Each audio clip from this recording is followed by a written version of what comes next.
Hello, good evening. Welcome along to the Modus Super Series for your Thursday night filled with tungsten thrills here in Group B. We've got a former World Championship finalist in action. We have a former BDO World Youth finalist in action as well as one of the stars from the ADC European circuit. And talking about stars, well, they don't come much bigger, much better than Mace the Ace, Chris Mason, even if some people say he's never won anything. But what we did see was plenty of great games and plenty of good wins this afternoon in Group C. Yeah, John Worsley was outstanding, averaged nearly 93 for the day. John O'Shea chipped in with a massive 109 average. All in all, a good afternoon session. How good was John Worsley? Yeah, he was rock solid from the off, and he did say that at the beginning you did an interview with him where he sort of spent more time looking at himself, and he's on a bit of a health kick at the moment, and it's paying dividends in terms of consistency and even freshness in his final match of the session. He still looked bright, and he played superb. Well, he leads the way alongside John O'Shea, who improved dramatically from Group A. Yeah, another player that benefited from playing in Group A, played himself into a bit of form, was trying different things in terms of his action and equipment, and benefited from that restart mentality. And yeah, he was outstanding, starting the day off with that 109.05, and had he hit double 18 in his next match at the first time of asking, would have backed the 109 up with 111. It really was a great day in Group C. If this is the first time you've joined us this week, this is how the tournament bracket breaks down, because on Wednesday afternoon we saw Harry Gregory, the Hawk, fly his way through to finals night on Saturday in. We are midway through proceedings in Group C, where it looks like Worsley and Shea may have a foot into finals. However, tonight is all about Group B, where we're going to see Kieran Tierney, Mark Dubbridge and Mike Gillett join the fray alongside Harry Ward and Gilbert van der Meyen, the two players who are in Group A. They were ultra impressive in the end, can count themselves a little bit unlucky they missed out on Saturday night automatically. Yeah, absolutely, and the 10-ton plus finishes and those two dark clutch finishing from Harry Gregory were just about the difference between all three, and for me, he just done enough to qualify. In terms of the players coming in, who do you think is going to make the biggest footprint straight away? I'd like to look at Gilbert van Meijden. I think he's very, very good. I think he's an improving player, very much like Harry Gregory. I think he enjoys his time on that stage, looks very comfortable. Harry Ward, we already know, an established quality player, a former tour card holder and pro tour winner. With Dubby, he's very much like a lot of the players here this week. You don't quite know what you're going to get from it. The last run of World Seniors Tour events, won his first round game with 105 average, and so there's still that top quality game in the locker. But the problem is when you're not playing all the time, you can lack that little bit of consistency. So it's the unknown. But the good thing about that is the expectation levels are low, so you can play with an element of freedom. Well, let's have a look and see what the bookies think about tonight's proceedings then here at the Live Lounge. Mark Dubbridge goes in at 3-1. Harry Ward the favourite at 7-4, but Gilbert van der Meyen at 9-2. When you consider the way that he's played over the course of the 3 days, that just feels too big. Yeah, averaged over 91, didn't he, for 3 days play, 15 matches. That can't be ignored. Totally understand Harry Ward on reputation alone and certain elements of his game in Group A. Yeah, just about see why he's 7-4. Again, Mark Dubbridge always seems to play okay here at the Super Series, but I'm not sure about this group because there's not a lot of time to get up to speed. But if he starts off keenly, don't write off Mark's chances. With Mark, the fact it's a Group B, fact it's 4 games, fact it's the evening session, does this group in particular play into his hands? No, I think it's totally against it. I think he's a kind of player, if it was possible with his schedule, he's got a new business as well. So, he'd have preferred a Group A, and very much like we've seen from a lot of players this week, play themselves into form. Well, it'll be interesting to see how the action pans out. And the action is about to get underway. And we're going to watch Kieran Tierney on the stage. Now, he's the first ever winner of a week here at the Live Lounge in Portsmouth, doing so incredibly now back in September of 2022. Since then, it's not quite been the rip-roaring success that the Irishman would want, but he's hoping to rekindle those glories here on the South Coast this week. And early on this evening, I caught up with him. Kieran, first appearance for yourself here at the Super Series in 2024. How much looking forward to the next couple of days? Yeah, brilliant. It's always good to come back here. It's probably, well, it is, I think, the best place outside the PDC at the minute to play, so it's always good to come back. It's been a while since we've seen you here at the Super Series. How's things? Yeah, good. I've been happy with my game now. The last few months actually thrown well, so hopefully I can show it over the next few days and make the most of it, please God. Obviously, we saw you drop off the tour a couple of years ago. I know that's your ultimate aim, but what's your goals and expectations for 2024? Well, yeah, I suppose get back on tour as well, but hopefully pick up a few titles along the way. I'd love to add another title here as well, which would be a big thing, and hopefully pick up a few other big titles along the way. I feel like I'm playing well enough to do it, so hopefully it's a good year ahead. Where did you compare yourself towards those few years ago when we saw you winning titles, saw you win your first night here, doing very well on the Pro Tour? Yeah, it's just, I suppose, same with a lot of players, just consistency really. But I'm starting to get that back the last few months now, and that's the only difference between the guys who are holding onto their cards and dropping off. It's just that bit of consistency. Yeah, but obviously we're all human, so if it was that easy, but that's the main thing I think is the consistency part of it really.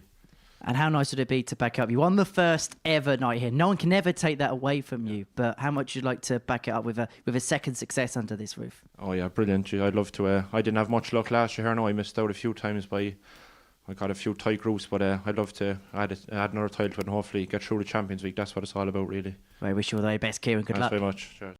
So, Kieran Tierney returns to the stage here at the Live Lounge in Portsmouth. He takes on Gilbert van der Meyen in the first game of the evening session. As far as Tierney is concerned, we mentioned that he won the first week here at the Live Lounge, but since then things haven't quite gone to the type of plan that he would have liked. He really did burst onto the scene, didn't he, towards the end of 2019 and the beginning of 2020. Played at the World Masters, the last one at the Circus Tavern, then went on to play at the World Championship.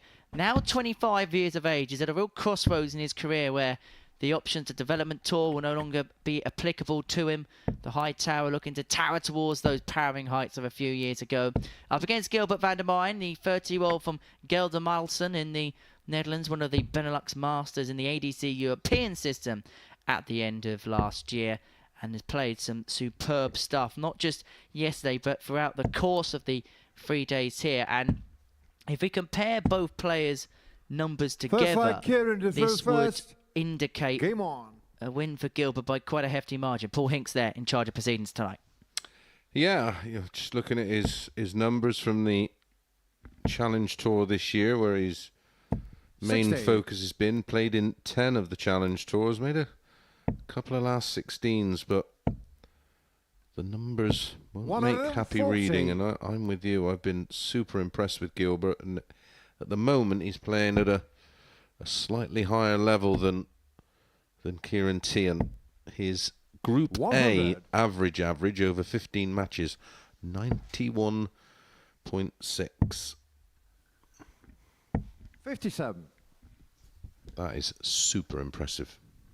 And that's a 15-game sample we have as well. Yeah, that's not just a couple of matches. 71. Now, usually a lot of people poke a little bit of fun or jibe a bit at Group C.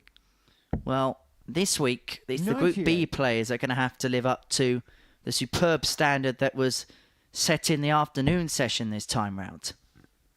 Yep, if you didn't get the opportunity 60 to watch any of the action, and you're still craving some darts at the end of this session, it's well 100. worth. And even if you just speed through it, some of the matches today were superb. And some of the individual performances. I mean, Jamie Atkins must be scratching his head. He averaged over 90 for the day, and his reward, 1 win. Meanwhile, last week's Group C, there was one average in a game above 50. 90. Horrid Horrid luck of the draw. Tierney 152 to take out the opening leg. Doesn't go, and so van der Meyen back for the break. Single to double combo on the 56. 77. To get up 56. And running. Double 18. Loves his double 18. We'll leave it at every opportunity, and that's why. And it was interesting. We were prepping up here before the session got underway, and Game on. I still don't think the odds compilers are giving Gilbert the credit that he deserves. He mentioned in the studio about the 9-2 in terms of winning this group. His chance of winning the week, when you consider that over 15 games he's averaged 91 and change, he shouldn't be a player rated 10-1 to 1 with the odds compilers, should he? No, I mean, on on Monday morning when we were teeing up the action, I felt that they were underrating him massively in terms of 134. the odds, and that was proven to be the case this week. He only narrowly missed out on winning Group A, of course. Don't forget 25. to subscribe to the Super Series YouTube channel and be a part of the chat room. Long way down that dart for Kieran Tiam. Stands around 100. 6'5", 6'6". It was quite interesting seeing you stood by him during that interview. Still not as bad as the infamous me and Jimmy Van Schie image. Is he taller? He's all of 6'9". Is he? Gilbert Carr 167. Jeez. He's a big boy. 99. As he said in his own words, he's something massive. Hello, Chris and Henry from Kevin Pryor. Do you think dart players are getting 100. taller? I Gilbert Carr don't know. 68. What a random question. Who knows? The Dutch as a nation are the Second leg, Gilbert van der tallest in the world. I do know that. I just thought, can you Well, imagine let's some of get the into the questions at first midnight game. tonight? Overall, as a race, I think we're getting smaller, though. 100. Well, Van der Meyen 2-0 to the good. And actually, if you look at the stats, they're actually playing to type as far as the year's concerned. Well, Yep. Gilbert playing to his week-long stats and Kieran to 93. his annual stats. Correct. And that's why we mention them. And that's why we love this sport in terms of numbers. We take a big sample, 97. offer you that sample, and that will give you a certain guide to potential proceedings. 96. Someone said, no Premier League spoilers, please. We'll watch it on replay. Unlucky, mate. This isn't all about you. Right, on that note, let's have a look at the Premier League results from this evening so far. 180. I was reliably informed a little earlier that Michael van Gerwen was going to win tonight. 124. Unfortunately, fell at the first hurdle to Luke Humphries 6-4. Peter Wright, in a bizarre performance, his lowest ever TV 100. average, went down 6-2 to Aspinall. Price beat Cross 6-3. Smith beat Littler 6-3. And then Michael Smith, again, a match that Price 140. Kieran Carr will certainly 24. feel that he may have won, went down 6-5. And Aspinall got the better of Luke Humphries 6-4. So Aspinall against Smith. 12. Gilbert Carr Stablemates, huh? No, 140. they're not. No, not them two. Practice partners, of course.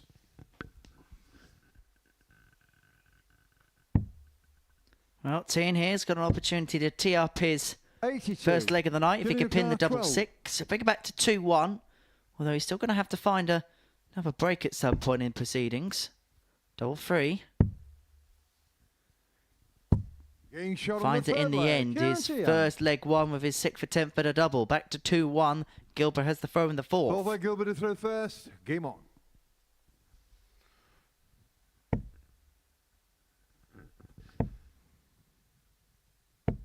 $100.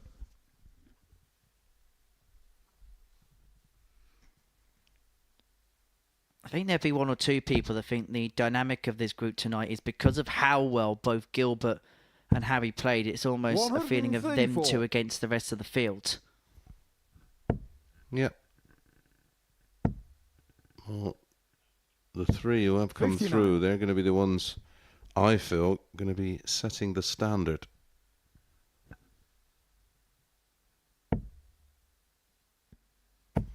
David Buffin. 140. How many of the pro darters spend time in the gym? Did Jockey Wilson or Colin Lloyd have a fitness program? Well, I take it you're new to the game. In 58. fact, Colin Lloyd's incredibly fit now. He decided once he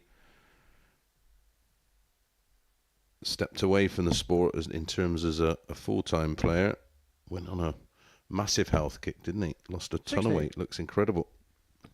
Still very much involved in the sport. Works Yes. behind the scenes on definitely Sky Productions. Yep, still does a few exhibitions. 84. Recent appearances. 167. Eligible for the seniors next year, am I right in saying? Yeah, I think he would be. I'm not sure if he has any aspirations in playing. Well, he did the Euro Tour, didn't he, at the weekend? 127. On commentary. Yes, he did, yeah. Well, Gilbert has regressed severely here. He got out of the tracks flying. Went 2.5, averaging in excess of 90. 140. Tian's just come back up 40. to his level. And now it's the chance to square up at 2-2. Getting shot on And the he will fourth with leg. 13 Kieran Tian. data. And he gets that break that he needed back. Fifth leg Kieran to throw first. Game on. Lee Seymour. Chris, is somebody allowed to love both darts and watching Made in Chelsea like my friend Gail Lister? No, 60. absolutely not. Although, maybe females, yeah, I suppose they can get away with it. Men who like Made in 125. Chelsea, sit down for a wee. And the same as all that other reality TV dross. 91.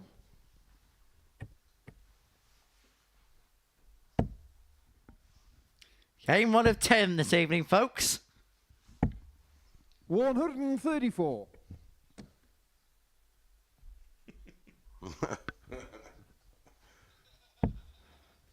Humour, a forgotten trait. 140. Well, when Van der Meyen went 2-0 up in this game, I think there was half an expectation that this could be a contest that could have been over very quickly. But credit's got to 82. go where credit's due here for Tian. He said he's put in some work recently, and that's beginning to bear fruit here. And Yeah, well, he was showing signs of ambition in that interview you did with him. He was very 50. confident Gilbert O'Connell, sounding, which 160. is good to hear. Like I said, he's had a torrid time of it so far this year. do you almost feel like he thinks he's been forgotten, and as a 92. consequence of that, he Gilbert wants to do O'Connell, something that gets back 160. into people's consciousness? Yeah, whatever the catalyst is that makes you put the extra hours in on the board and apply yourself. He's not going to pin the 160. Van der Meyen's going to return for 68 to regather that break which he 140. took in the Gilbert opening O'Connell, leg. 68. And it would mean that he'd be able to throw from the match, but Tian's left himself on double 10, so this may have to go. Double 16 is Getting shot on the taken, fifth leg. and Gilbert Van der Van der Meyen Meyen. breaks. A little bit of emotion there as he moves 3-2 in front. Yeah, and rightly so. That was a big moment in the Sixth leg match. Gilbert to throw first. Clutch finish. Game on. Tian waiting to pounce, to hold and move within one. Oh, here's a cool one. 97. Prime Mason or Prime Dubbridge?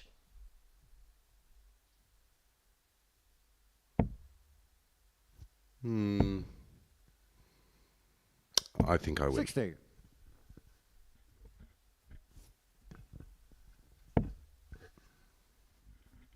On the basis of just playing the numbers game, 96. achievements-wise, Mark, obviously a former world master, world match play finalist, world championship finalist.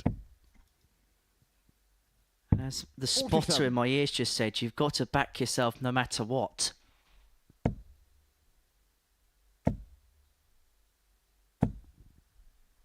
$100. Even if Jared Cole plays MVG, I suppose you've got to back yourself for your Jared Cole. I got a 50-50 record against MVG. Played 6, 3-3. 46. And over a decent sample size.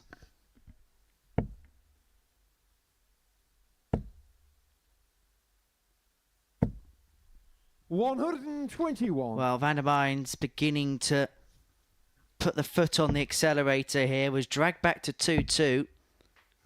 Actually, I got a 140. 4-3 winning record, but I Gilbert won't count 87. one of them because he was 15.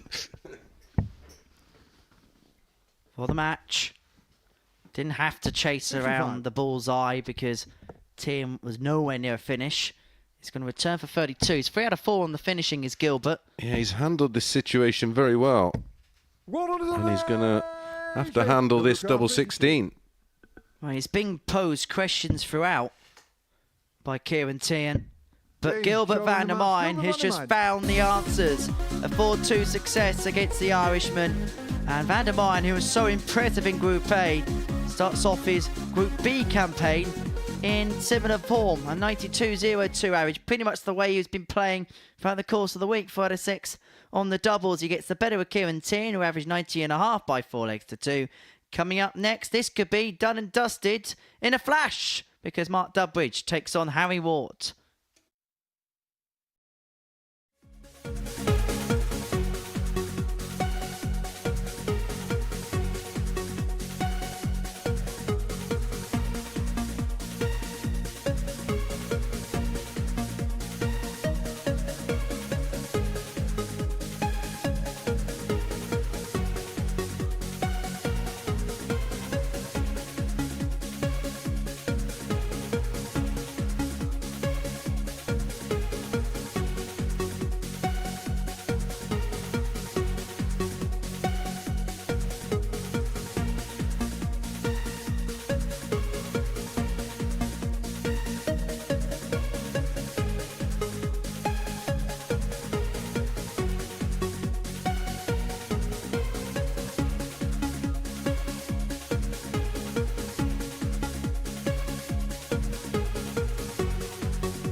Welcome back to the Modus Super Series, where before the break, it's a real good opening contest to our evening session. Gilbert Van der Meyen getting the better of Kieran Tierney by 4 legs to 2, averaging 92 in the process, 4th and 6 when it came to the doubling. Next up for us, it's Big H against Flash, Harry Ward and Mark Dudbridge. Dudbridge, who we've seen at the World Series, 51 years of age from Bristol, runner-up in the World Championships back in 2005, up against Harry Ward, who was a runner-up in the BDO World Youth Championships back in 2016.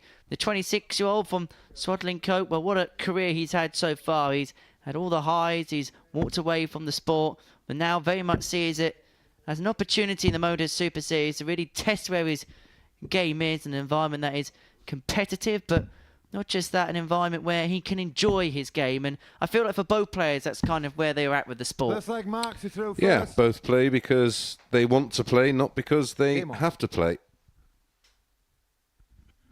I have to say, just quickly reflecting on that first match, good to see Kieran Tierney play at a really decent level, averaged over 90. And well, we mention numbers all the time, and incredibly, that average from Gilbert less than half a point off of his weekly numbers so far. 83.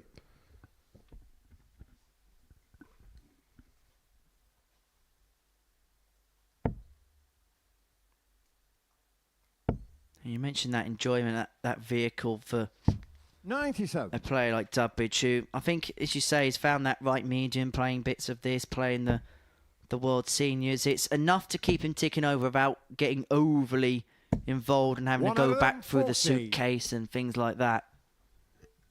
yeah, at this stage, it's all about playing for the enjoyment. But when you've played a sport at the highest level, that competitive 140. nature is hard to get rid of.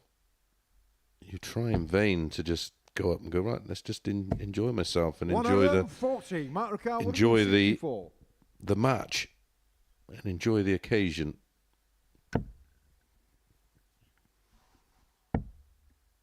Well, this would be some way to start. It would have been a great flash of brilliance to 116. kickstart the campaign for Ricard, Dubbridge. 138. 138 for Ward for the break of throw. Isn't going to go, and so Dubbridge 48 to take the opening leg. 58. Mark Hit the Ricard, first 48. 9-darter in World Senior Darts not too long ago. Like I said, last weekend popped in a average of 105. Being So shown the first leg. that's an Mark indication of where the ceiling is in Mark Dubbridge's game. Second leg, Harry to throw first. Game on. Yeah, I know you were having a little chat with Mark this evening. 2 pals catching up on old times.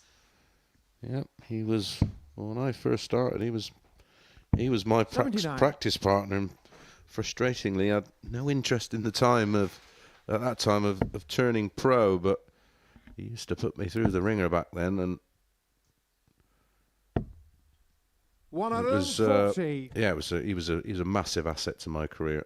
Him and Steve Brown, and Steve Brown's dad, Mark Brown. That was only ever going to be one thing: a max, perfect placement.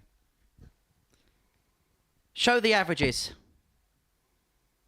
Have a look at that. 60. Wowzers! Good, isn't it? I know it's early days, but David Buffin, is there any 134. talk of Modus going back on TV in the near future? Surely it would be beneficial to one of the channels, and it definitely deserves the exposure. Yeah, there is talks. 45. There's negotiations in place at the moment. Kevin Pryor says no, keep it on YouTube. Well, it was always on YouTube. People can watch it without paying. You never had to pay for it anyway. And I have 92. a TV that's got YouTube on it, so it is on TV. I don't get that whole thing. Why isn't it on TV? Majority of everything I watch now is via app, whether it be DAZN or PDC TV. And they're all on my 83. telly. Out of your car, 16. Harry Ward looking for the 88 on the big screen. Getting shown Finds the second 88 on the leg. big screen. Harry Ward. 1-1. 14 darter. Both, Ward. yeah, both Third leg legs match, won in to throw first. 14. Game on.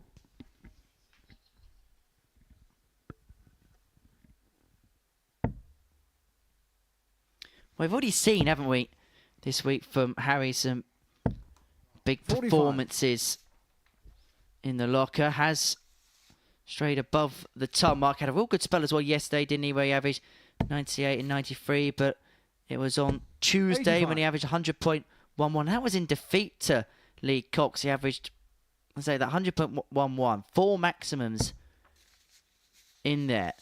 And towards the middle of sessions, he was punching in some 95. incredibly superb numbers.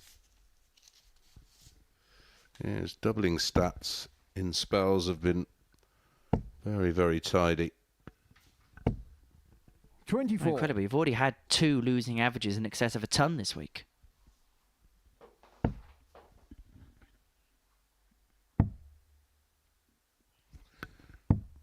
$58. Jam says Steve Brown has a dart shop opening. Well, his son does. John Brown. I do believe it's called the Darts Asylum, is it? Something like that. But yeah, it's in Kingswood in Bristol. Good luck to 100. everybody involved. Yeah, good guys, JB. I'm a dad recently, didn't he? Great family. Do you know how much 96. John's playing recently? I know he plays a bit of ADC stuff. Yeah, he's been playing a lot of the round robin stuff in the Browns bar. 125. Some running repairs for Mark, whom Jot Saint upon his return back down the hockey.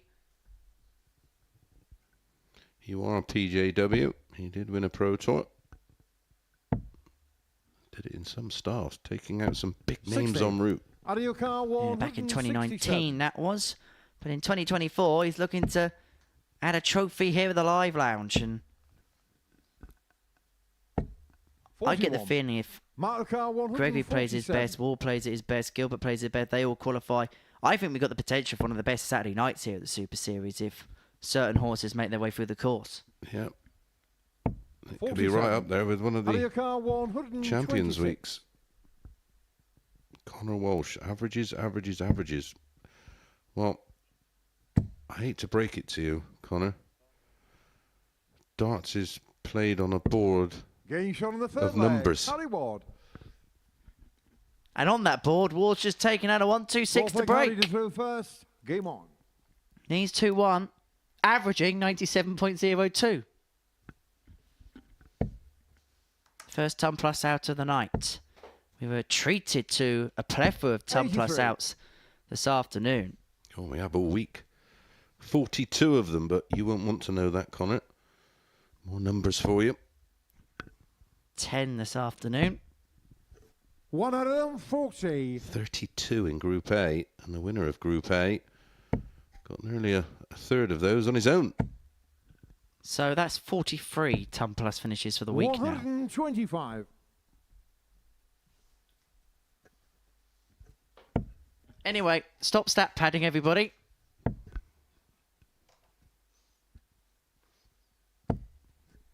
Needed that. Back-to-back 140s for Dubby.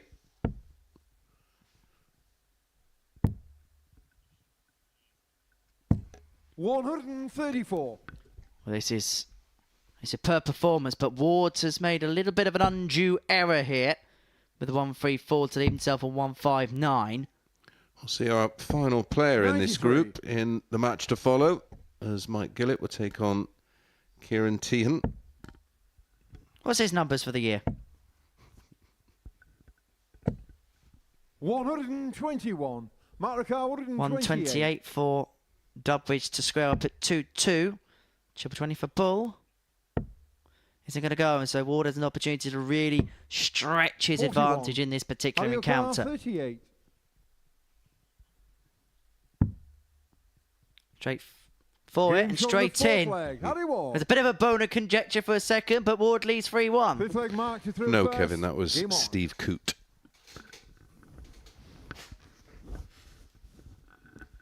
The first ever live 9-darter. Sean Greatbatch, God rest his soul. Yeah, here to the Dutch Open in 2002, some 7 months before Phil Taylor hit it against some bloke who does a bit of commentary now. 98. Is it Matthew Edgar? Does the board look like it needs changing to you, Kian? It gets changed for 60. every new group. It's a beautifully fresh-looking board. 99.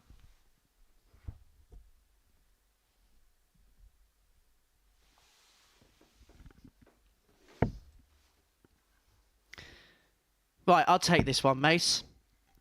I understand that, but it's a lazy narrative. 100.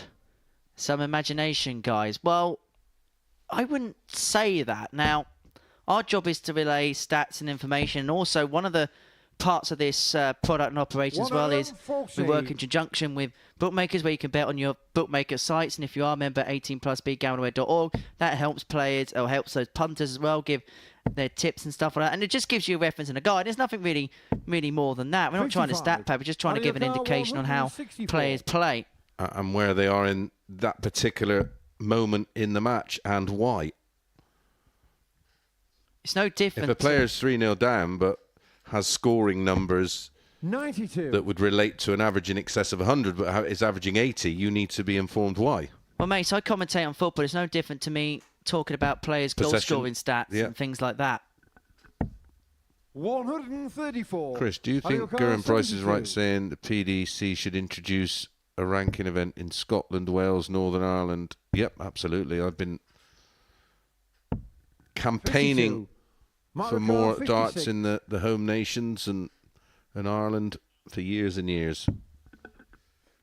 Tops for Dudbridge.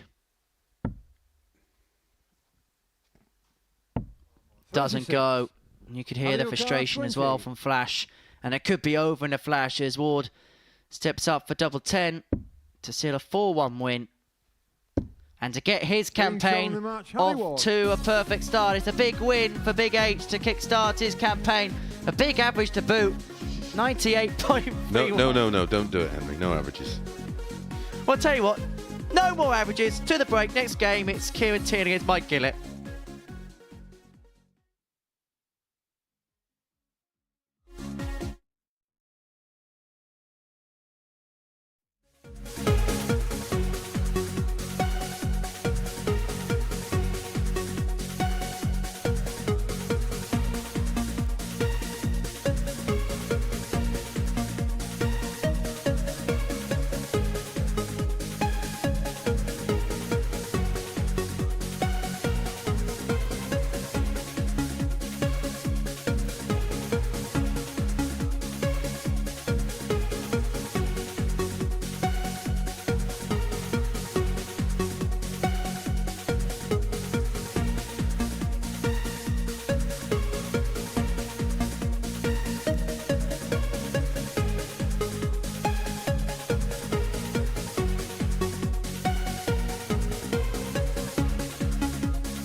And I've received no email at all.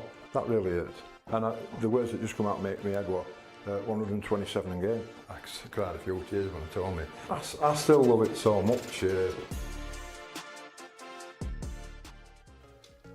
Plenty of content, plenty of exclusive interviews available now on the Modus Super Series YouTube channel. It's not just the live darts that we bring to you here from the live lounging portal, so do subscribe for plenty of bonus content, including exclusive interviews with, well, like that man there, Paul Hinks, who sat down with Chris Murphy a few weeks ago, who's now in the shadows of Kieran Tierney, who's about to take on Mike Gillett in our third game of the session. We haven't seen Mike so far this week, but for Kieran, when you've seen him in action, he lost out 4-2 to Gilbert van der Meyen in the opening game of the night. Now, we know Mike as a notorious slow starter when it comes to the Supers. He's now 40 years of age. He's crossed that particular bridge in his life. But before play got underway, and this is no disrespect to Kieran, he probably would have seen us as the ideal opener, but we've seen signs from Tierney in the first game that were very, very positive indeed. Yeah, absolutely. I think with Mike, and it's something I've discussed with him on many occasions, he tends to start being a little bit too deliberate, and there's not enough rhythm to his throw. Usually by the time matches 3 and 4 come around, because more often than not he will have to play a Group B because of his school teacher work commitments. He tends to have a bit more fluidity to his game and tends to throw a lot better. 80. One quick question before we get into the bones of this match. David Buffin, does the make of dartboard 60. make any difference to darters? Did it affect your performance? Do you have a favourite board manufacturer? Blah, blah, blah. Well, yeah, the dartboard has a massive effect because modern boards 46. are some 12 to 15% bigger in terms of target area than they were in the 80s and 90s. My personal 45. favourite board is the board we're looking at now, the Blade 6. It is a beautiful board, but I will say, if you've got a slightly harder throw, 100. the target board is also a very good board. A little bit hard for me, but I don't have a particularly strong throw. Well, in football, 135. teams will change what balls they use in training depending on what competitions you're playing. As a darts player, do you make sure you play on the same ball, practice on the same ball that you're going to play a match in? Yeah, so when I've played in the seniors, Target have been kind enough to send me a couple of boards to have my 10 minutes practice before I go to the event. Otherwise known as the Prince of Wales pub having a lovely 100. board up. Yeah, well, we always have a brand new board up. Good result for the team this week. Yep, women won 6-3 last night. Well done, girls. 55. Kenny O'Carr 161. Charlotte lost her singles, but won her pairs. So recovered well. I will be back in league action next Tuesday. I hear the tickets are flying out the door. 137. Mike O'Carr 135. 135 for Gilly to take out the opening leg. Well, before the off, Henry, Gillett was priced up at 4-9, Tian at 13-8. I'm pretty sure that would have shifted after, although 55. Tian was defeated O'Carr in his 24. opening match. It was a decent enough performance. Game shot on the Double first 12 leg. fan for Garcia. Tian to break into lead 1-0. Now, you may see Mike Second leg here into is third playing first. with glasses for the first time. I've been having a conversation this evening with Jared Cole, who is the 9 dart man here at the Super Series. He also does a bit of work as part of our 105. spotting team here at the Live Lounge, and a good job he does as well of it. But he was playing with Mike, or does play with Mike, 57. on a weekly basis.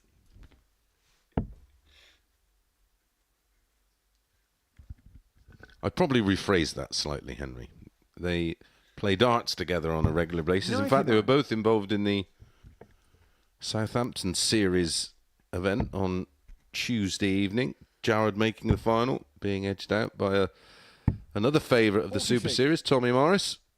Well done, Tommy. Good field of players, wasn't it? Wow. Yeah, Gilly got to the quarterfinals of that event, playing with glasses. Used to play with contacts in, but now it's 60. to the glasses for him. And a bit like what we were speaking about with James Richardson earlier on in the week, it does take a little bit of time to become a bit accustomed to. 57.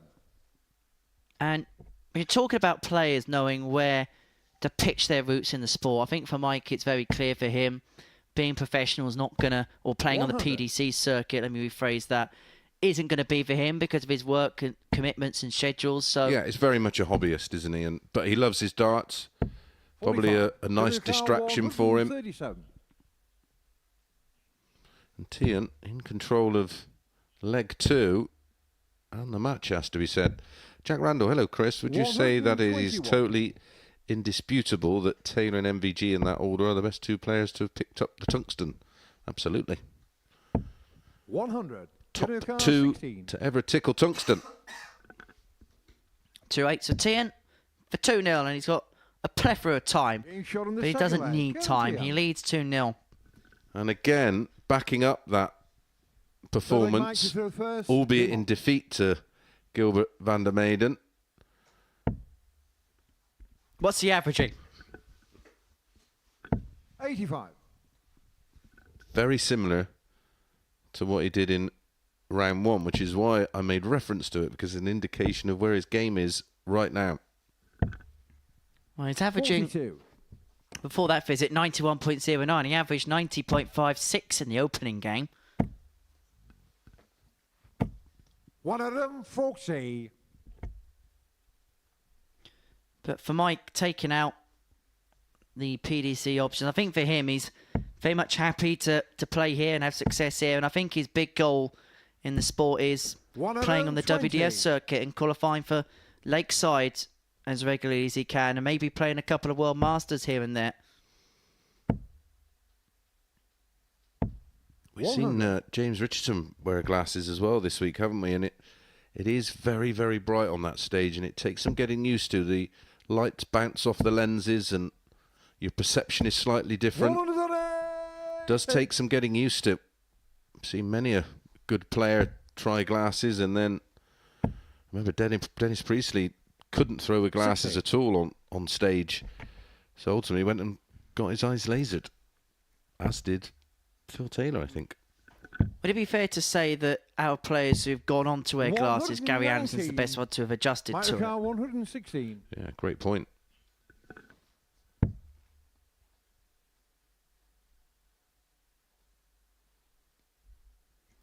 Well, it should be treble for double on the 19s here for Gillett. And so Tian is back for tops for a 76. 3-0 lead. And Killing the car, you have to 40. say this has been quite comfortable passage for him so far. He's played well, but he hasn't had much really by way of opposition up to press. Getting shot on the And he third moves leg. 3-0 in Tian. front. He has the double break and is now throwing for a comprehensive win. Fourth leg Kieran to throw first. Game on. Lee Seymour, any of the team joining Abby at the snooker over the next fortnight? Well, not in a working capacity, that's for sure, but I'm hoping to pop up for a 123. day next week. Yeah, let's be honest, mate. If there's one person who doesn't suit snooker commentary, it's me. Yeah, good point. 93. Who's on comms Saturday? Myself and Phil Bars, with Henry presenting. 100. The big names for the big night.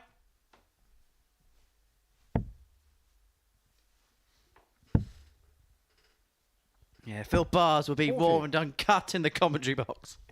Yeah, he's currently covering proceedings in Rotterdam, Well, he could be in 120. Rotterdam or anywhere, really, couldn't he? even Rome. Is his sat-nav deviated? Has he punched in a couple of wrong letters here and there and gone to the wrong destination? 59. Killing your car Well, this is to 158. seal the game. And a 4-zip win. And I mean, we would have raced through the first 3 games in less than an hour. And that 96. included a 10-minute build-up to this session, by the way. And remember, at the end of Game 5, we're going to be releasing next week's lineup. 59. And it's a Killing your car very good 62. lineup. Yeah, and as always, I have no insight into the full lineup next week, apart from those that we announced. Game, shot, and the man. Announced win for Tian. A 4-0 success against Mike Gillett, averaging 96-97. 4 from 6 on the doubles. A real proficient performance from the Irishman. That's the tail of the tape from that one then. And coming up after the break, Gilbert van der Meyen up against Mark Durbridge.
Welcome back to the Modus Super Series. That is Paul Hinks, and that is Mark Dudbridge.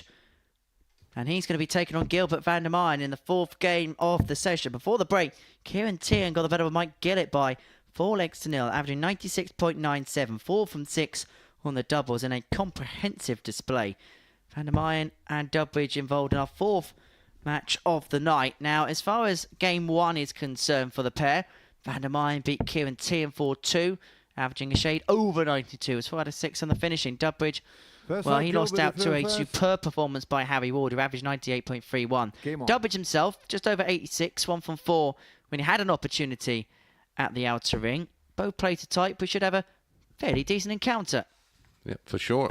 Looking forward to this one. And what a start. David Buffon, how would the greats of the 80s, Bristow, Lowe, Wilson, etc., compare to the top players now, or is it unfair to compare them? No, I've sort of done I did an analysis on the dartboards of that era compared to the 58. dartboards of recent times, and like I've said, they're between 12 and 15% bigger. So even if you sort of put 12% on the numbers of players of that era in terms of averages 57. and mean averages, for example, in 1985 in the semi-finals of the Embassy, Bristow averaged 99.66, so chuck 12% on that. That'll give you some idea if you're not particularly good at maths. That's 140. around 112. In the final, averaged 97.50 against John Lowe. Jockey Wilson in that same tournament had an average of 95.52. Dave Whitcomb a 97.14. Alan Glazier a 94.68. So yeah, John Lowe, 95.55. Of course, there's anomalies where their averages in the 70s and 80s, very much like players of today will average in the 80s and 90s. But as I've said, the sport has been made easier. Well, easier? Not sure that's the right word, because it's still a super tough game, of course. Everything's advanced. Yeah, well, every sport advances. Golf, look how far they can hit the golf ball now. Average sprint Tennis, times in the 100 metres. yes, tennis rackets. If they hit the ball as hard as they hit the ball now, they would just snap the old wooden rackets in half. They'd be like, turn them into dust. Well, 39. don't laugh when I say this, but because the serves in tennis were that quick and that fast, in 2002, the governing body of tennis had to make up a new rule to counteract that, and they had to produce bigger balls. Yes, that's right. Yeah, to slow the game down slightly. It definitely would slow the game down, wouldn't it? 37. It's like the javelin. They had to change javelins, didn't they? Because they were throwing them too far. Every sport advances and evolves. As Dubby Shot on the first leg. Mark Dudbridge. breaks the throw in leg 1. You know how I'm not allowed to stat pad? Second leg marks. He threw Go it on. first. So, Mark Dudbridge yearly numbers, 86.11. Game 1, his average was 86.15. No way. What a coincidence. I mean, look at Peter Wright tonight, who of late has been punching in some real decent stuff. What did he average? 77 tonight. There you go. So, on an old board, that would be probably closer to 70, or 69, 70. So there is a way to contrast and compare. And of course, how much better would the players have got with the amount of opportunities available? I remember the vast majority of the big names were travelling up and down the country doing multiple exhibitions a week, which in itself is not the best preparation for tournaments. Congratulations to Nathan Aspinall. Picks up another Premier League win. I think he'd like to see him, Rotterdam.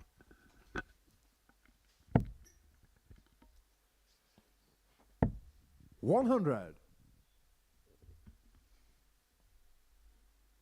Well, Dudbridge here really has upped the ante in game 2 compared to game 1. 125. You always ask the Marker question as to what nick of 161. form he'll be in, and so far it looks so good. I'm going to take out the 161. He's had a 126 hit against him already this evening by Harry Ward. What can Gilbert do with the 145 to break back? Yeah, looking at the 93. 48. 145. to lead 36. Dubbage is going to get the opportunity to double his advantage. 65. Marker 68. And this would be a bit of an upset win if Dubbage got the better of Gilbert here. Well, they went 5 to 6 each of 2, but I 52. sort of get your Gilbert point. 80.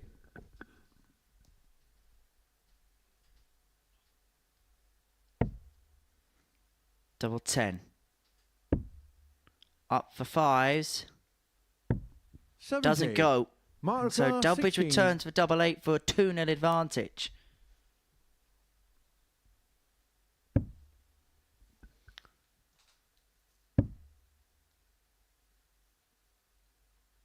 You can Game never show of the really second win it leg. on Mark night 1 of Durbridge. Group B, but you can certainly put yourself Third leg Gilbert to throw first. in a more comfortable position. Not to rub further salt in Jared's wounds, but you can win all 4 games on night 1, get on to 96. 8 points, and still find a way of dicing with danger a little bit.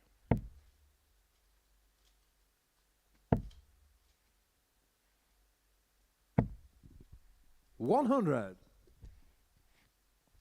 Talking of averages, how do 2 players record the same average if one has won and the other has lost? Because 180. math. That's math. Like, Just math. yeah, 43. to try and explain it without you sat here with a bit of pen and paper in front of you would be almost impossible. Sorry about that. Mace, trouble on the Dutch stage. 64. Wind all night. Yeah, there was a bit of a draft issue. Yeah, Liverpool and West Ham out. The only team left in Europe, the mighty Villa. God, that was some penalty shootout. Emi Martinez thought he was sent off, wasn't sent off. 180. Gilbert Then had down everything 61. thrown at him by the Lille supporters. I think we meant, someone saying about the wind, I think we spoke about it this 95. afternoon, that incredible match between MVG and Gary Anderson in Dubai. I was actually chatting to Paul Hinks about it on our walk back to the house. Was it 110 and 111, the averages, 58. and it was Gilbert 40 odd Carr, degrees 66. outside. And a bit breezy. Double 18. He's been so good on this target this week. Game shot on the And third finds it leg. again, Gilbert back van to der 2-1, but he's going to have to find a break somewhere, Gilbert van der Meyen. Meyden. Fourth leg Well, Mark we used to to throw play in first. Vegas Game on. because of the air conditioning. Vast majority of players would go up a few grams in weight. I used to go from 22 up to 26. Use a slightly smaller flight just to get the 100. dart through the air a bit quicker. Was that the same with most American venues? Because you know what it's like in America, Yeah. they use aircon everywhere, don't they? Yeah, mainly Vegas, because when we used to go there, it was 100. super hot, and you couldn't. I think they have a law on what the temperatures are meant to be inside or something. So yeah, it was never fully turned off, and there's such vast venues over there that the wind would circulate. 100. So no laws on gambling, but it can't be a little bit hot inside. Yeah, although it's, well, one of the hottest places I've certainly ever been to outside. 134. They don't have any clocks in the casinos in Las Vegas. No, or windows. You never know what time of day it is. It is the most bizarre place I've ever been to, but one of the most enjoyable. Bit like the live lounge comedy box. 180.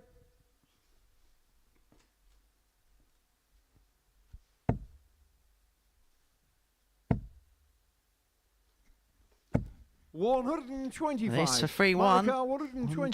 21 for Dubbridge. Not going to go. But Van der Meyen on the Dubbridge darts has been 81. restricted to opportunities 142. like this. And that's because Dubbridge once again has left tops after 12. Well, they both only had 6 starts at a double over the course of 3 legs so far. Mark car 40. And so attempt number 7 for Dubbridge. Attempt number 8. Hoping he finds it with attempt number 9. 20. But this could be a Gilbert, huge 78. moment as Van der Meyen looks to swoop in for the break and to return the game back to 2-2. He's going to have one dart. It tops. 38. It doesn't go, and so Mark car Dubbridge 20. returns to move himself one away.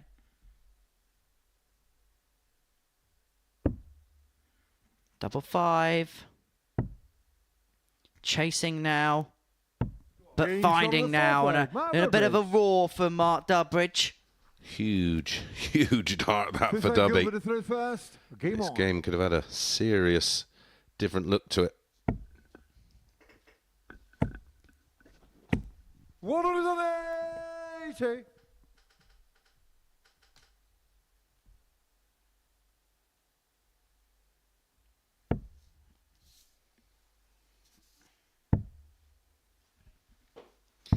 David Buffin, wasn't there another type of draft wind incident at the Modus a few weeks back? Yeah, it got a bit smelly on the stage. Less said, the better. 59. Well, you've got to make sure you've got a good follow through in this game.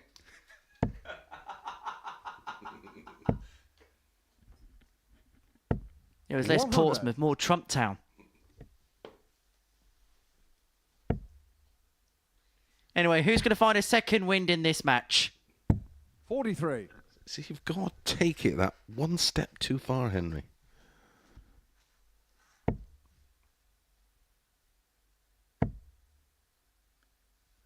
Well, this is far from toilet. 180. It is, Hinksy. Was that the longest winded 180 I've ever seen? 97. I think we should do that more often just for dramatic effect. Van der Meyen to bring it back to 3-2, 1-2-2. Oh, trouble 20 here. Would have left 91. 32. Gilbert car 122. This may have to go, Gilbert. A treble 18 leaves ball. The bullseye to save it. 97. Doesn't go. Mark And so car Dubbridge back 72. for 72 to seal his first win of the night and to contend Gilbert to defeat. It'd be a reversal of fortunes on match 1. Game And Dubbridge shot gets of the over the match, line with a probably. 14 dart to a 4-1 win for Flash, who gets the better of Gilbert Van der Meyen. A convincing display. Both players averaging in excess of 90. We saw 6 maximums all told in that one. Then Mark and Hinksy having a chat about the 180 incident there. Dubbridge, 4-1 winner in that particular tie. We're at the halfway point already. We've got Ward and Gillett for you next.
Welcome back to the live lounge here in Portsmouth for the Modus Super Series, where we have reached the halfway point of the evening session. And before the break, Mark Dudbridge got a better of Gilbert van der Mine in a fun affair in more ways than one. Dudbridge running out a 4-1 victor, averaging 90.5. That despite 9 missed darts at a double. Van der Mine, who won his first game, has lost his second. Now we reach the halfway point with Mike Gillett up against Harry Ward. And it's fair to say, Mace, that when you consider the first performances of the pair, if it's anywhere near to type, Harry Ward wins this and wins it quite comfortably. Yeah, I agree. First leg Harry to throw first. But that was Mike's opening game. Come on. New to wearing glasses on stage. Yeah, good game last game. Average difference, obviously, because of Gilbert's effectively scoring 96. average. Managing just 8 darts at a double, which will inflate his average, where Dudbridge had 5 more. Well, he had that leg, didn't he, where he was messing about a bit on the 10s and the 5s. One thing we know about Mike is he will battle away for everything. He's a real nice guy, 123. but when he is on the hockey, he will give absolutely everything in every single game that he plays. And he's kind of got that attitude of, he's got that will and desire to win, but 140. because of other external factors in his life, it's not that be all and end all that if he doesn't do well here, that it's going to have that massive knock-on effect, other than what 100. it does to his overall just confidence playing. Correct. No added pressure, in a short way of putting it. Max Vicken asks, are these players good enough to get tour cards? Well, I think 55. how many in year 1 was it? Was it 17? Something like 70%, wasn't it? Yeah, 70% of new tour 85. card holders were made up predominantly by players who played in the Super Series as recently as someone like Luke Littler, who had massive success here last year, winning 125. 2 champion Harry Ward, weeks. 97. Well, Cam Van Veen, look at what that's done to him. He probably, without Luke Littler, probably would have been the big poster boy story. Correct. 57. Mike Yukar, 121. Chris, did you ever play a tournament that was outdoors? Only a pairs event in Holland, which was part of a celebration weekend. Ball. 77. Weight of dart was Harry right. Yukar, Lost the line. 40. Tops. Now double 10. Gillett just lurking in the background. And he's going to get a go to break in the 20. opening leg. Mike Yukar, 44.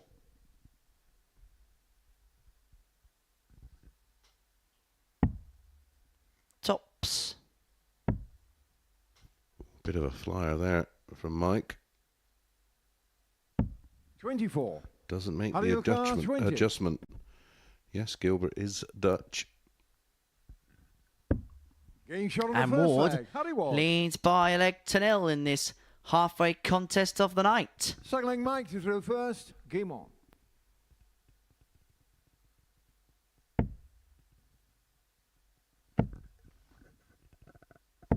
One out of them. 40. Much more rhythm to that throw, wasn't it? And the reward was there.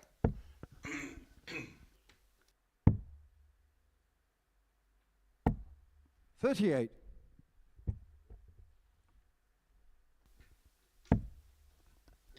At the conclusion of this game, we're going to be 96. revealing the lineup for next week, and you will want to stay with us because we've got a very big name making their debut. One out of them. 40.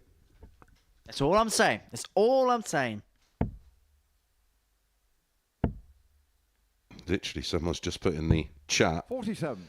Michael asks, when are the players announced for next week? Well, in around about 7 minutes' time. Maybe 6. Maybe 5 if he carries on like this. 180. Well, Harry Ward here is playing like a dream tonight, isn't he? Having 98 in the 96. first, 92 at this Harry present Ward, moment in time, and could be 143. on the cusp of a 2-0 lead. And it'll be the break in situ.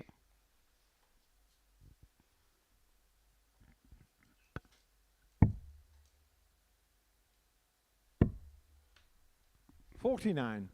Michael Carr 122. So 1-2-2 for Gillett to square this game up at one apiece. Not to be, and so Ward will now have a more bona fide chance to get the break. 54. Harry Carr 94. Though he feel he should have left it more handy from 143 than 94. Interesting. 54. Michael Carr 68.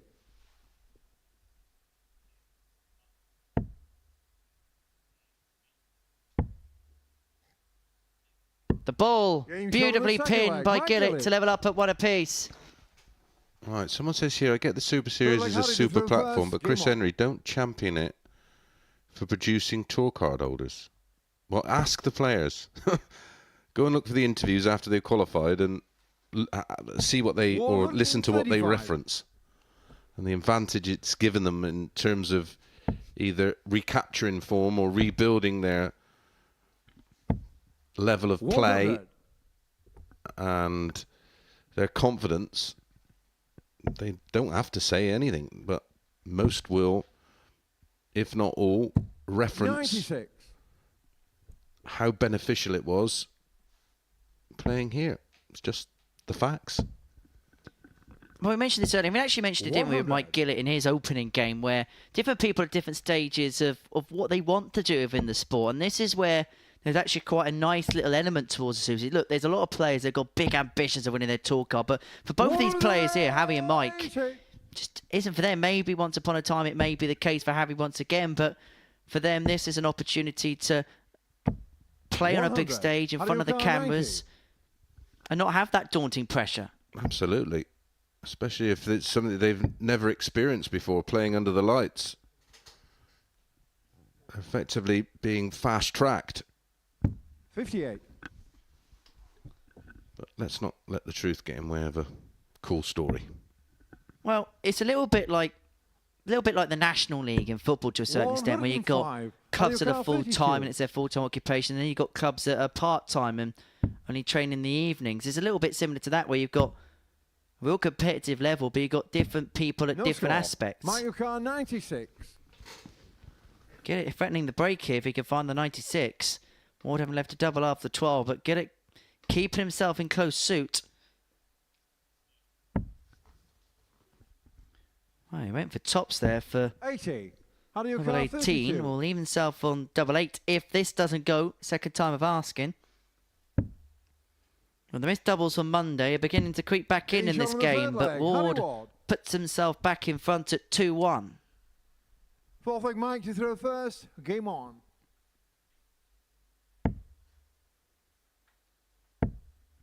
Be interesting to see some of the players as well at the end of this year who 85.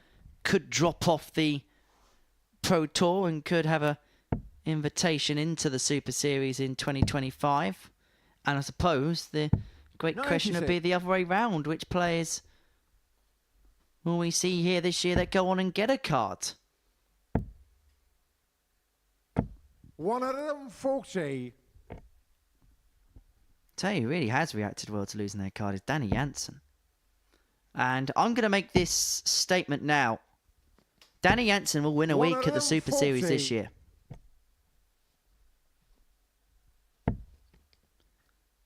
Think about the week that he was placed in.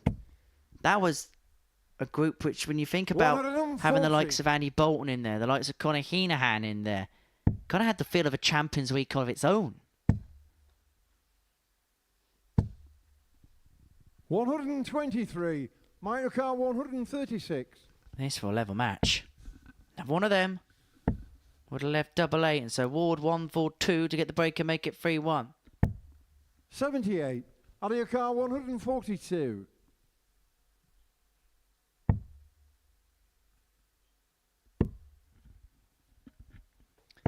$102. Michael Carr 58. Jack R6 asking, what's my double? I don't have one. I don't like any of them. Oh dear, that's a disaster. Only getting it one dart at tops. 38. Harry Carr 40. Having to burn a dart. And that could be the dart that could be the beginning of the Gillett downfall, because if Ward pins tops, No score. He would have been able to have Mario moved Kart 3-1 in front and been able to have thrown for the match, but as luck would have it, Get It will return for double 10. And Game pin shot it. on the fourth leg. Mike Gillett. GK asks, I don't get going for double when there is 76 left. This leg Harry to throw first. Well, Game on. A double is twice the size of a treble, and you're more likely to hit a double to leave a double than a treble. 42.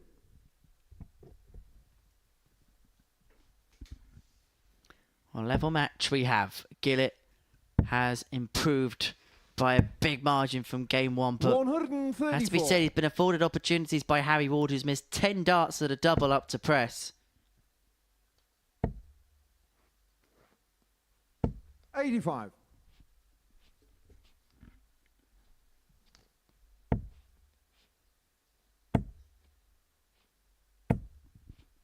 One out of them, 40.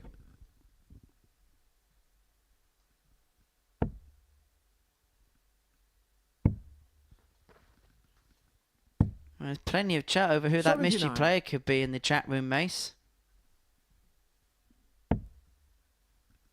Well, it's not Adrian Lewis or Steve Beaton. One out of them, Both got 40. tour cards. I think we'll see Beaton here next year, mind. We will, for sure. I don't think anybody else in the field wants to see him, 93. but Mike McCart, 87. think about the damage the bronze Adonis could do here. 87 for Gillett for 3-2 in the break. This would be for an 11 dart leg. Game A shot 12 dart will do. He leads Mike 3-2. Gillett. He's thrown for the match now. You'll have to settle for a 12. Six leg Mike to throw All first. the comments in Game the on. chat are aging well right now. Well, remember, Harry Ward in this game had 3 darts at tops to break the throw lead 3-1. He would have then had the darts to have won the match. 85. But how this game is flip-flopped is now Gillett who now finds himself on the hill and thrown to win the encounter. 60. But very much like Mike Gillett, Harry has plenty of 12s in the locker, and One out of them, they 40. need to find one. Well, if Gillett wins this game, it would have meant that all 5 matches so far this season would have gone against throw, and thus at the halfway stage, every player would be on 2 points. Now, myself 66. and Paul Nicholson have been doing a lot of Group B commentary over the last few weeks, and on a couple of occasions in a session, we have had 9 out of 10 games going against 58. throw. There's no rhyme, there's no reason as to why that is the case. It's just a very weird thing that's happening.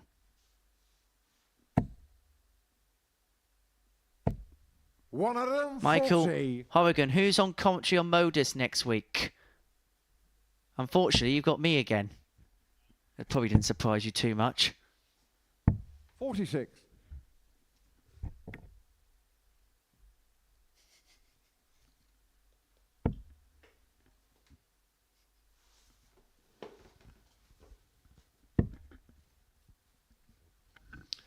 Lewis Folger, good evening, fellas, 50. from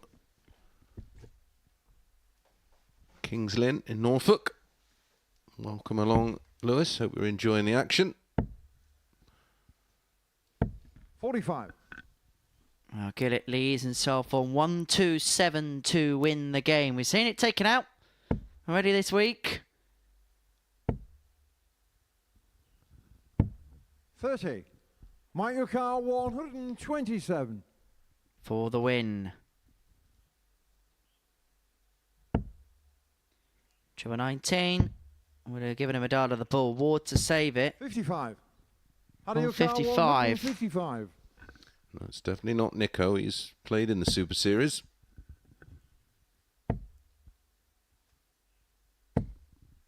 60.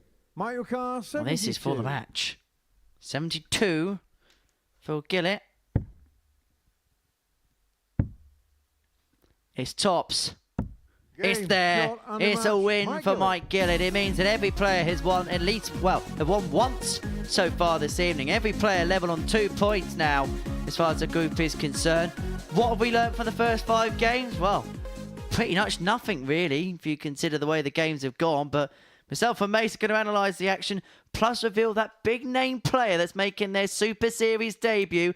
Type in on the chat room in the comments section below who you think it's going to be. And don't forget to like and subscribe, and we'll reveal that big name for you after this short break.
Welcome back to the Modus Super Series, where we are midway through the evening's action here at the Live Lounge Reporter, and what a session we have enjoyed so far. Every game has gone against the throne. Myself and Chris Mason have been watching every single dart of proceedings, and I tell you, it's also very weird when you look at the score lines. 2-1, 0-1, 2 on the other side too.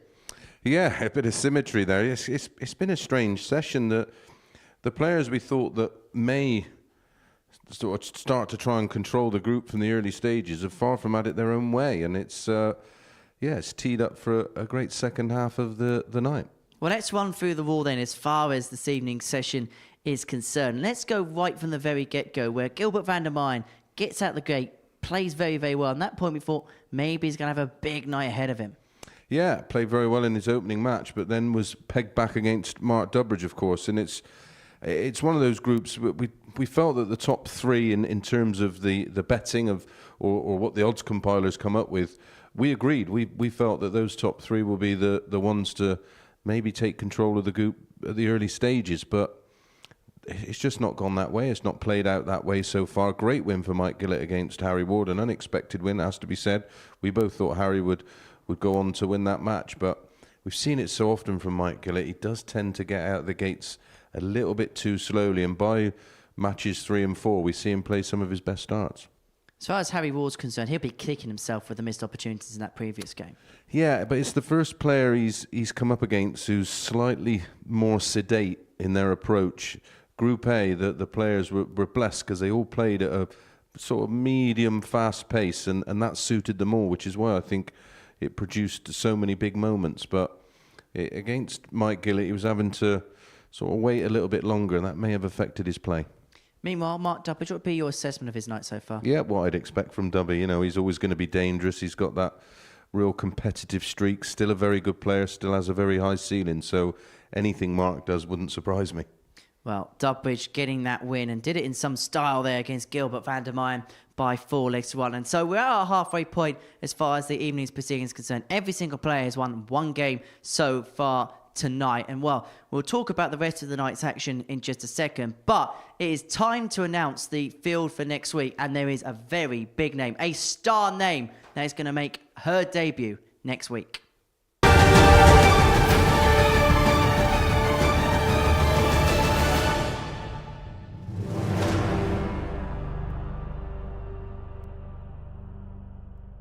I think it's been one of the most anticipated names here at the Modus Super Series. And in terms of requested names, I don't think there's been many more than Beau Greaves. We've been waiting a while for this moment, Chris Mason, to see her in this building. And next Thursday night in Group B, we'll see her in action.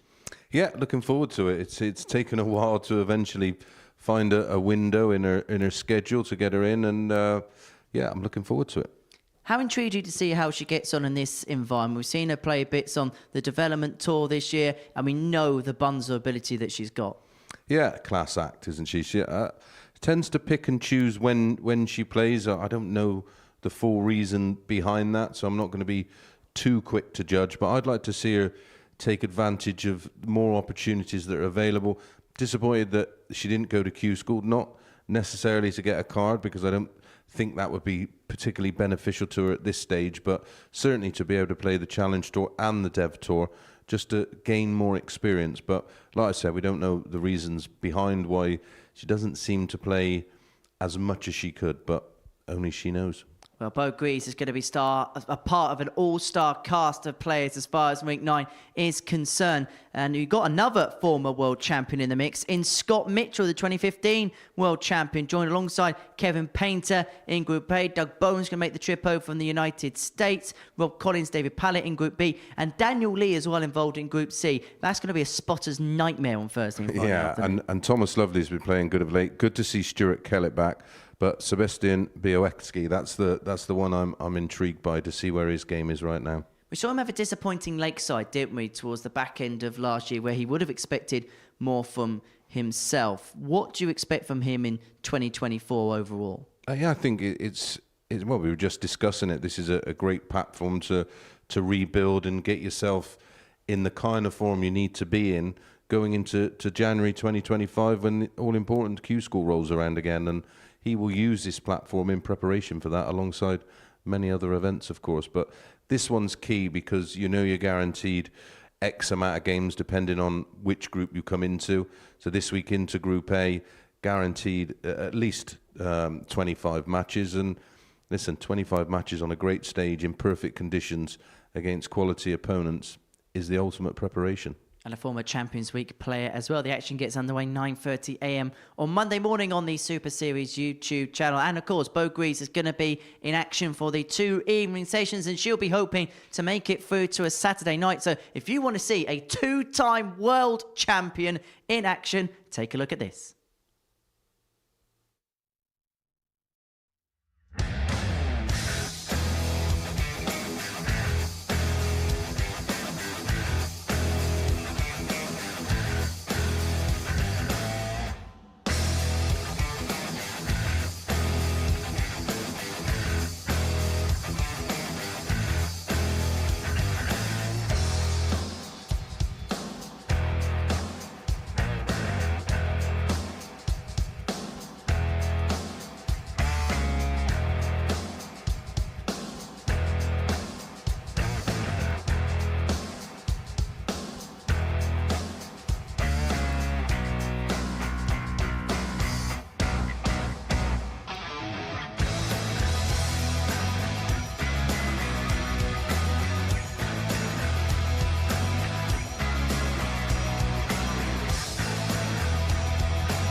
And so into the second half of the session we go here at the Live Lounge in Portsmouth. We're going to watch Mark Dudbridge and Kieran Tierney in action in the second half of proceedings. As far as this pair is concerned, like everybody else, they've won one and they've lost one so far this evening. But in terms of form, is it a too close to call kind of game? Because actually, Tian came out the traps rather well. Yeah, he's been the surprise package so far this evening when you look at his recent form. Of course, this is a completely different environment and one he enjoys and one he's very comfortable with, of course.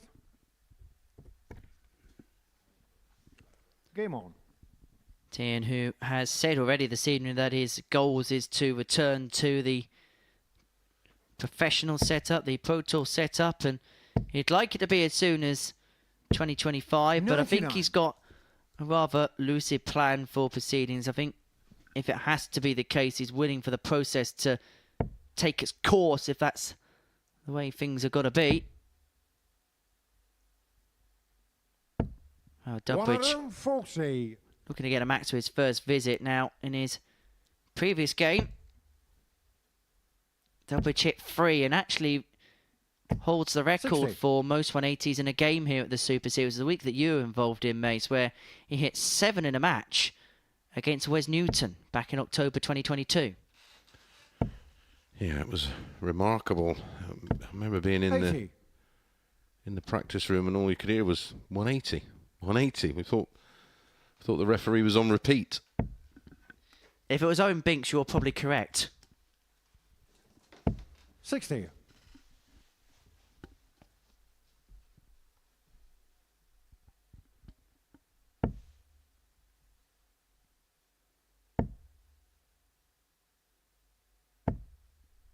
$121. Well, first to finish after 9, Dubbridge severely threatening the Tian throw in the opening leg. 140. Great 140 from Tian. Gets himself back in the leg.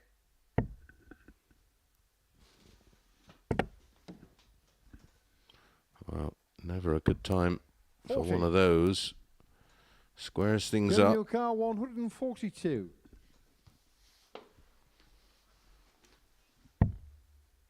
The 142 isn't going to go, and Flash is hoping to climb the ladder.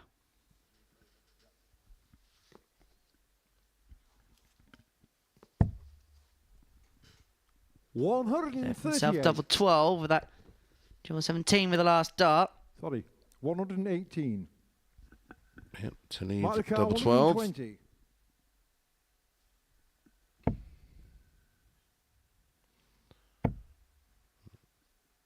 You got the sense the first of the 60. beautiful lie just couldn't Daniel follow Carr, in. So 24. Tian back for double 12 to lead 1-0. Stuck 3 pretty much on the wire, didn't he, in the end?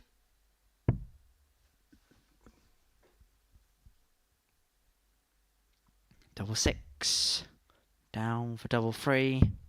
21. Doesn't go. A reprieve Michael for Carr, Dubby. 60. 20 and tops.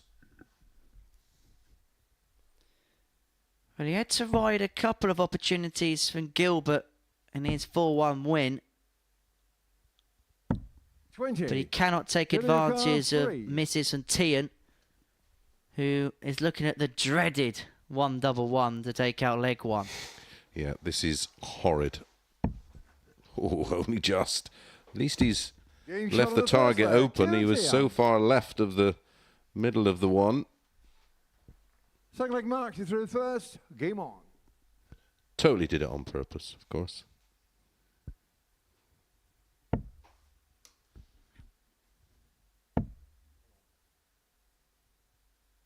$81.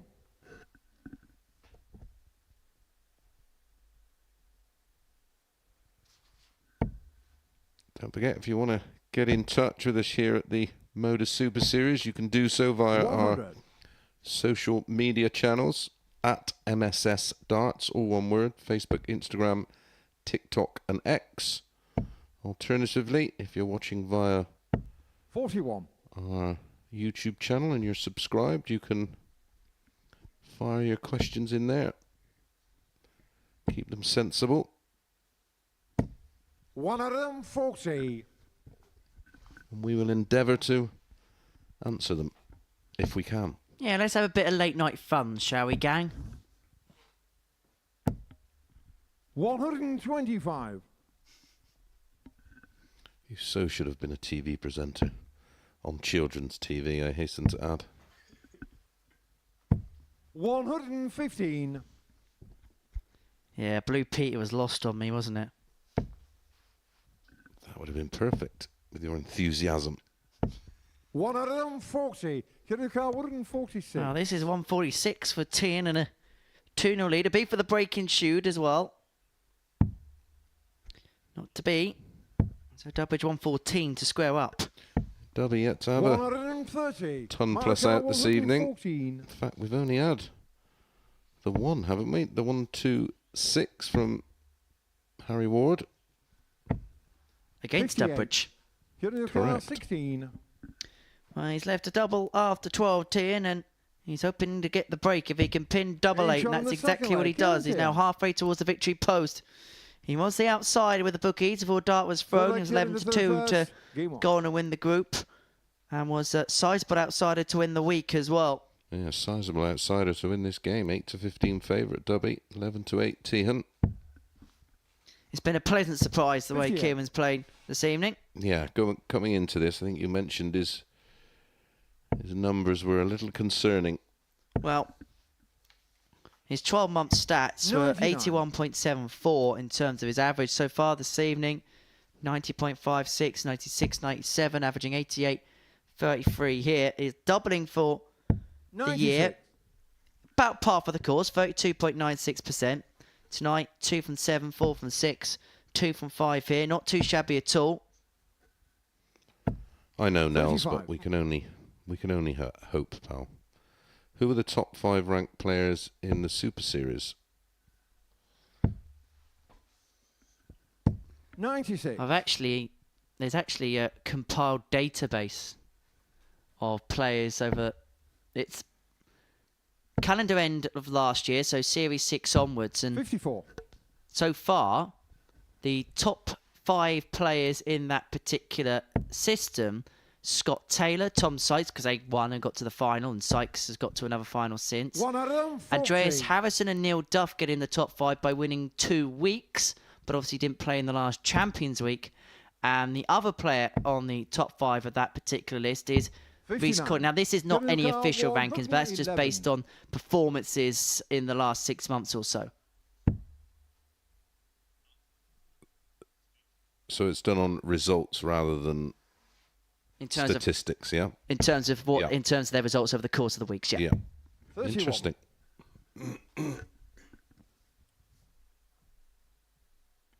Although the sample size will get bigger as time goes on, so there's a little bit of a Series 6 Champions Week recency 55. bias towards it, Kiruka but 80.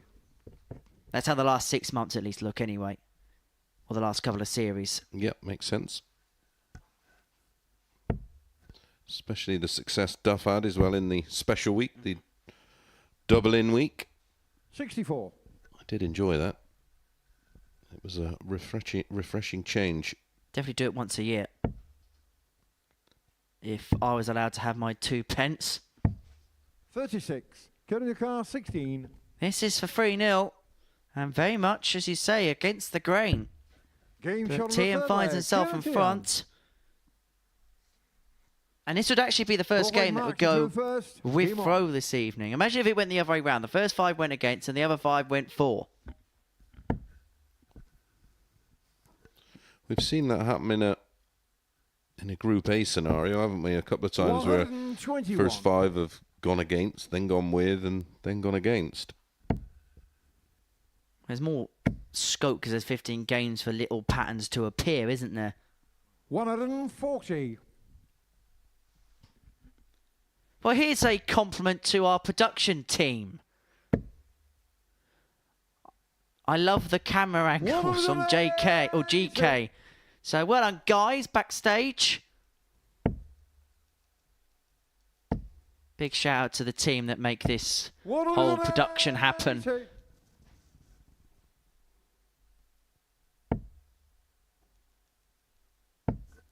Well, Dubby at the point of no return and playing with absolute freedom. 1-2-1, back-to-back 180s.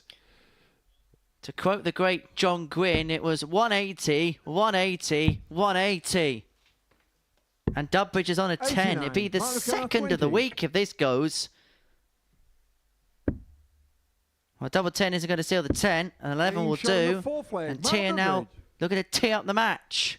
Got to be well into double figures in Fifth leg terms of Kieran 11 to throw first. darters this Game on. week.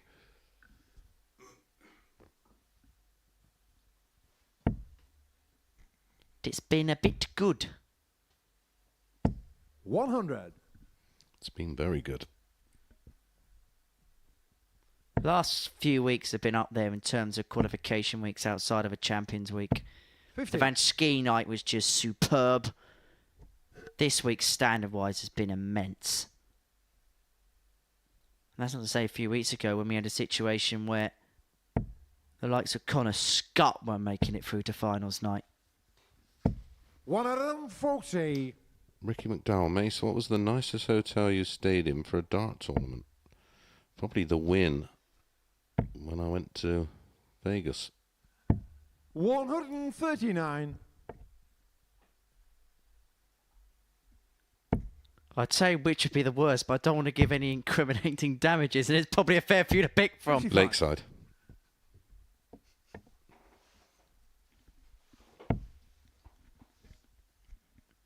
Yeah, I remember at the International Hotel. 10 nights I spent there. 121.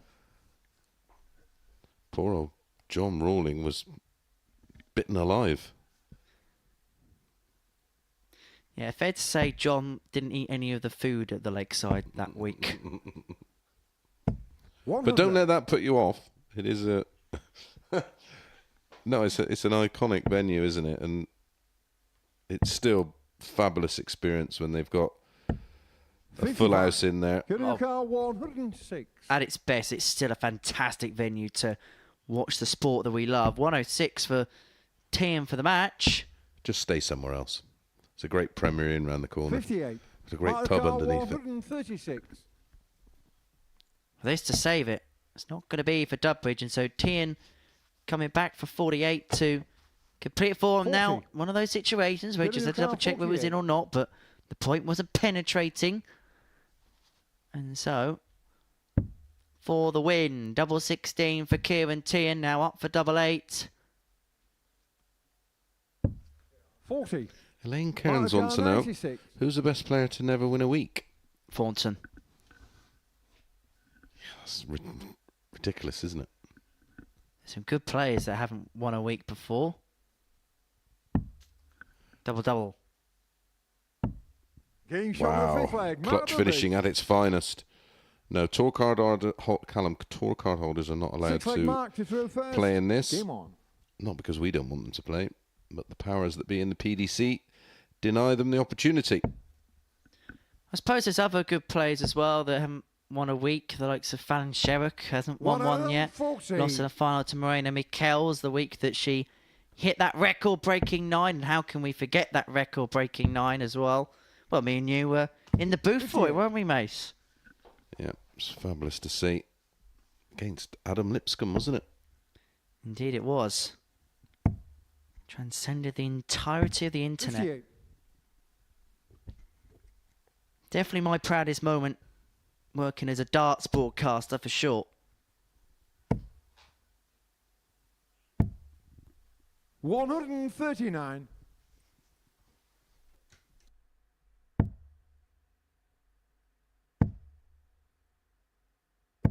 $133.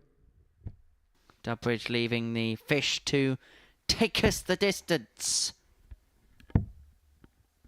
Which when Tim was beginning to 39. move into the sunset, Mark didn't feel like a 170. distinct possibility, but Dudbridge is just stuck in with the task here. Yeah, he's really picked up his numbers. 2 from 5 on the 60. doubles. 3 140s, couple of 180s, 6 scores of between a ton and 139, and an average of 86. 86. Mark Ricard, 110. To take us all the way. He's got 6 on 110. Okay, well, this is becoming a bit of a trend, isn't it? Treble 20 ball for the 78. 110. We saw it on the Euro Tour at the weekend. I suppose Flash had to be a bit flashy. 79. Mark No, Ricard, William. 32. Leonard Gates is definitely not a tour card holder. Double 16 to take us all the way. Getting shot on And the it goes, six leg. 3-3. Margaret Bridge. Well, supposing the best players who never won a week, I'd like to have a look at your stats, but you actually won one of these things. I did. Couple of 100+ averages, 10 data, few 180s. Don't know what all the fuss is about. And on what target did you complete the 10 data for the match, Chris? 174. Ooh, the bullseye. Only way to do it.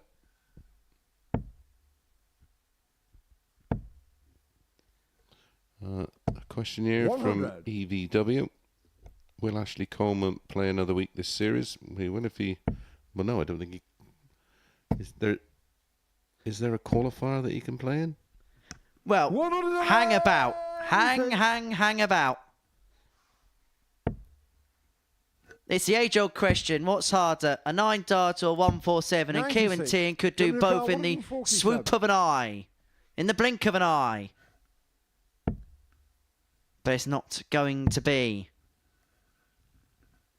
93.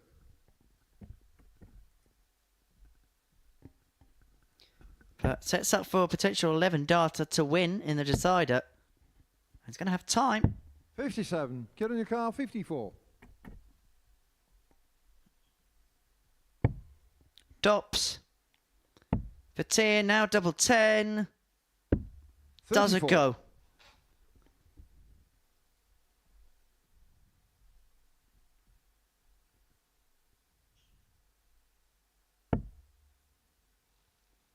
WG fought so hard to get himself back into the match. Maybe just running out of a little bit of steam Well, in the 44. decider. Not a lot he could do about this leg.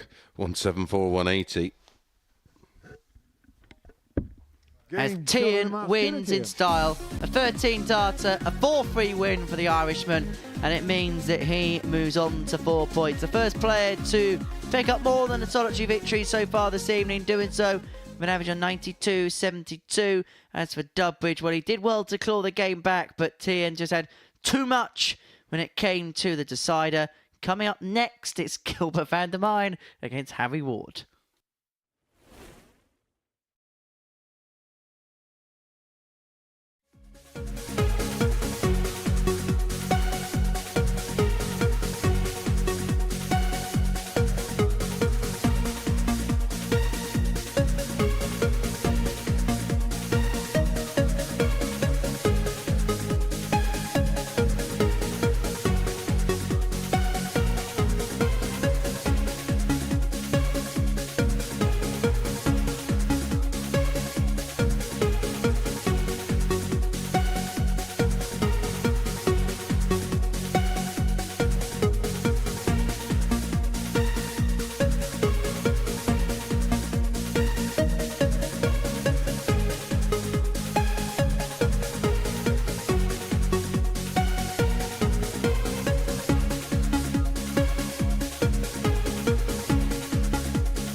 Welcome back to the Modus Super Series, where we're about to watch Harry Ward and Gilbert van der Meyen in action in the 7th game of the evening session here at the Live Lounge Reporter. Before the break, Kieran Tien got the better of Mark Dudbridge by 4 legs to 3. Dudbridge was on the comeback charge in that particular encounter, but then Tien with her 13 darter in the last leg of that match, sealing the points in that particular encounter. So, these two Looks like Gilbert to throw first. played in Group A early on this week. Played superbly in Group A as well. Yeah, locked horns 3 times already. Someone asking who has a 43. tattoo with I believe. Don't know. Don't really study tattoos. It was Pensioners Week. Chris 54. won, wasn't it? He also made the final of Champions Week. Finals night. Sorry to disappoint you. Well, this meeting yesterday, van der 135. Meyen averaged 102.63 in a 4-2 success against Harry Ward. It really was quite the contest. And then elsewhere over the 122. course of the last few days, Tuesday, Ward averaged 92.5 and a 4-0 win against van der Meyen. And then Monday, 58. it was won by van der Meyen by the margin of 4 legs to 0. You're correct, William. Ash has been invited to 135. take part in the Influencers Tournament. We'll be playing in the pairs event that takes place a week on Sunday, is that right? 171. Yeah, 28th of April. We'll be live on our YouTube channel for those of you who won't be able to make it because it's 60. a complete Gilbert sellout. car 94. Well, this is for the opening leg for Gilbert. 58. Audio car 130. Sure as Nels. Paul Hink's doing a wonderful job, and it's a tough old job up there. A long time to be on your feet. 90. He's already- Gilbert car 36. How many matches has he done already this week? Well, this is his 67th 18. game that he's Audio car 40. officiated so far this week. And actually, what Paul Hinks does, the referee, is he keeps tabs Game on shot on the every first single leg. game and every Harry single Ward. leg. So if he's jotting down this from Harry Ward here, who breaks and leads 1-0, he actually jots down Second how leg, many Harry legs to he's throw refereed first. in a session, Game on. how many games he's refereed in a session, and all sorts of little bits. He's got a bit of a scrapbook where he jots everything down, everything he's refereed, and I like that. That's one of those things that's gone out of fashion a little bit. Another question here. What has been your favourite pair of darts you've ever played with? I don't 43. play with a pair. I play with a set, and I'd have to say, I really loved the Red Dragon scallop dart, which I had quite involvement in the 41. development of. But ultimately, the old cocked finger Bristows were my favourite. 58. This is, in fact, Paul Hinks's 1,363rd match just in this venue. 58. Have you been delving through each and every single one of them, Mace? No, I've got a very bright man in my ear. Voices in your head again. 100. Yes. Suppose it is nearly midnight, isn't it?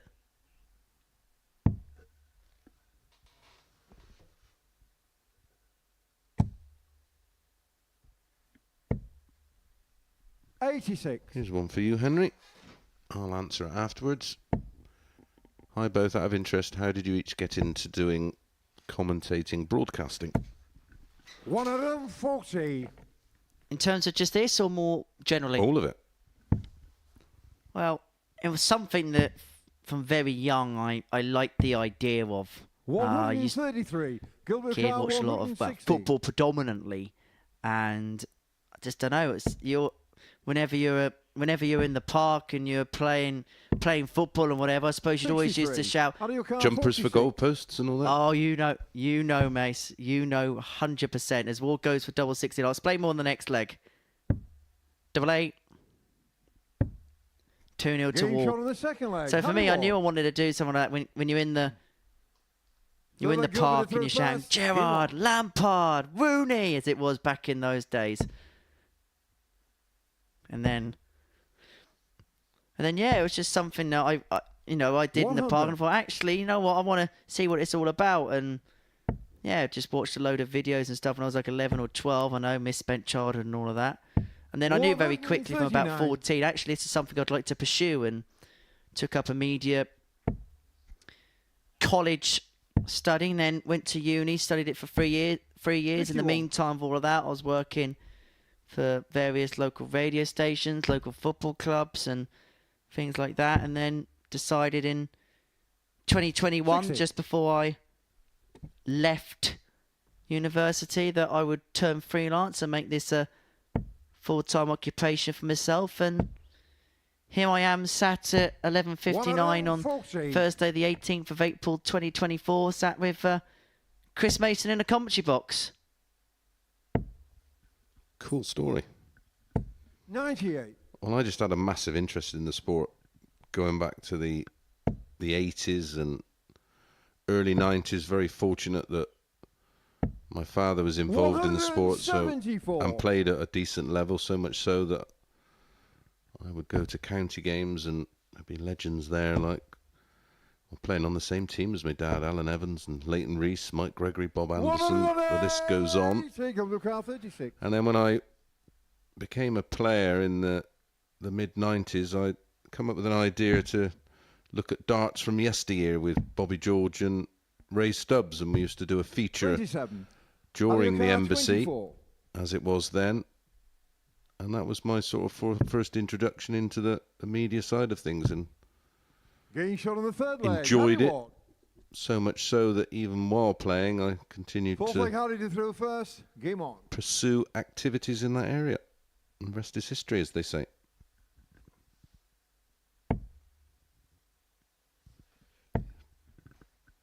Ward leads 3-0 in this one, and of course there's still players that are to be playing. I mean, Scott Mitchell is playing next week, who is very much now a part of the commentary furniture here at the Super Series.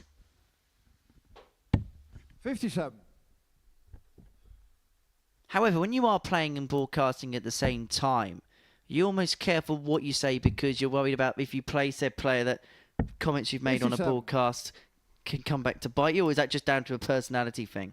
Yeah, I think it's... Listen, as long as you stick to the facts and you tell the truth. I've never... 100. I know other commentators have had issues with players. I've not had... The only one I've ever had, really, was Peter Wright. Who took... or maybe took sound bites from what I said.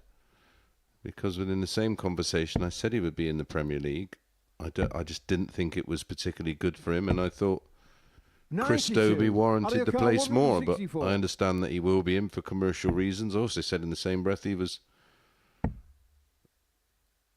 thought we were doing it was at the time we were doing 56. that top 10 list.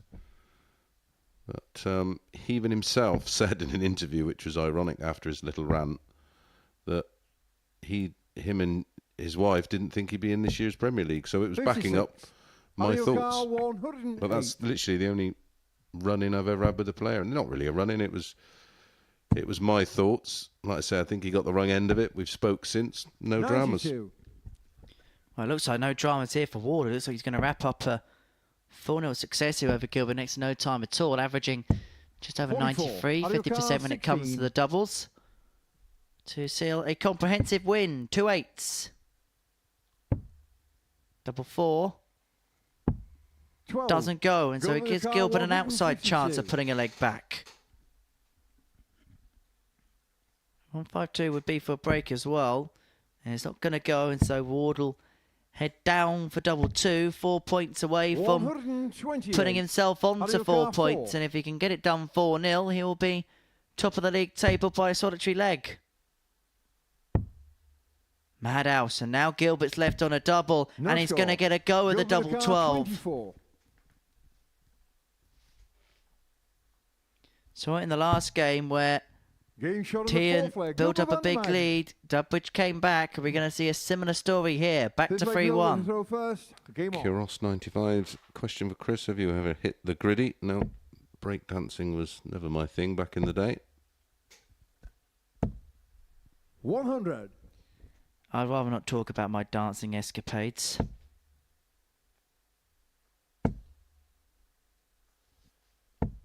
$123. Doing the worm is probably my low light. I'm back to that thing regarding issues or stating 93. facts. The one huge fact with regards to Peter Wright going into that Premier League is he wasn't even statistically on levels of performance, was outside the top 32 in the world. 140. So again, it wasn't an opinion. I was just looking at data and basing my picks on that 98. if it was down to me, because I was also asked, who do I think will be in and who would I put in? And Peter Wright was the player I said would be in. 180. How many times did they keep dragging Barney up there? Well, this is for potential 11 data here for Harry Ward to 98. seal the I'll job go through. 58. To move him on to 4 points. Well, now has to spurn a dart. Tops. 38. I don't know, Shirley, whose nickname is Believe.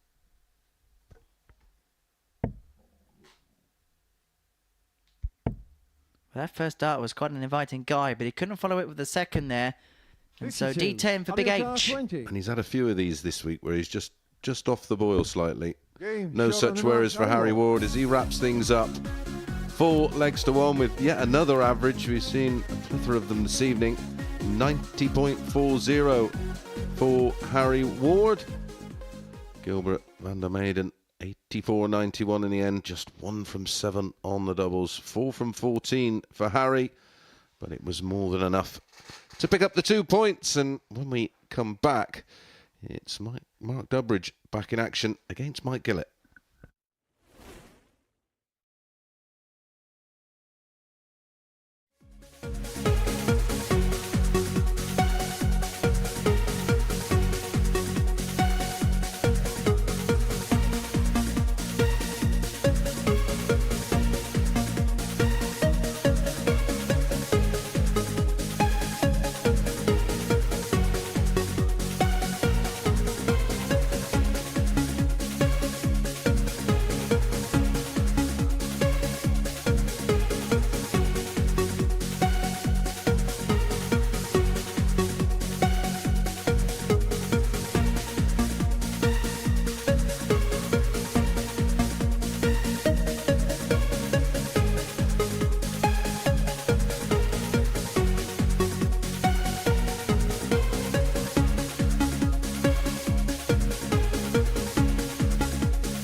Welcome back to the Modus Super Series as we enter match number 8 of 10 on the opening night of Group B. And it's Mark Durbridge up against Mike Gillett. One coming off of a win. Durbridge coming off a defeat to Kieran Tehan. First leg, Mark, to throw first. Intriguing contest for sure, this one, as we enter the final echelons of our session here and the final 3 games of what's been a marathon day. This is game 23 of 25. Here's a 100. comment from a forgotten native America, which I can most definitely get behind. Chris is one of the best darts commentators on the planet. He is truly excellent at his job, and he's a pleasure 100. to work alongside. It's always good fun to... It's my burner account, by the way, just to it even things up with the nonsense I get. 92. Yeah, Chris is a pleasure to work with. Good fun both in the broadcast booth and outside as well. 82. Even if sometimes I look at the chat room and think, oh God, what now?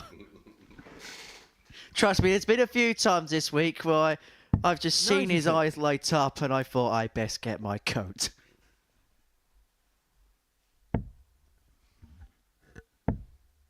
Both in. Fills it. 180. This is Dubby's final game of the session. And, well, the rule of thumb is to try and at least 140. Mayaka, pick up 2 from 139. 4.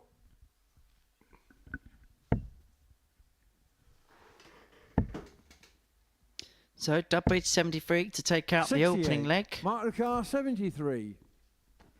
This is usually the part of the night where Mike Gillett just begins to move through the gears, get through the motions. And the fact that he's won one of his opening 2 could be a big help for him. But Getting shot Dubbridge on the takes out the first first leg. leg by pinning the Dubbridge. 73 on double 5. Yeah, not the first time tonight. Second Finding mark a to throw first. important double 5 with dart 3.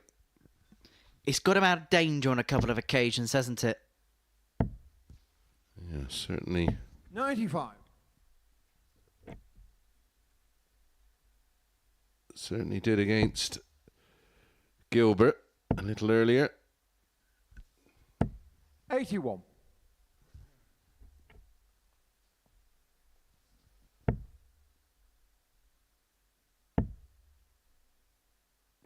$85.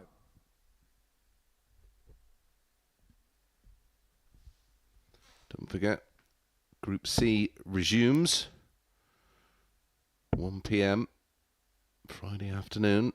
99.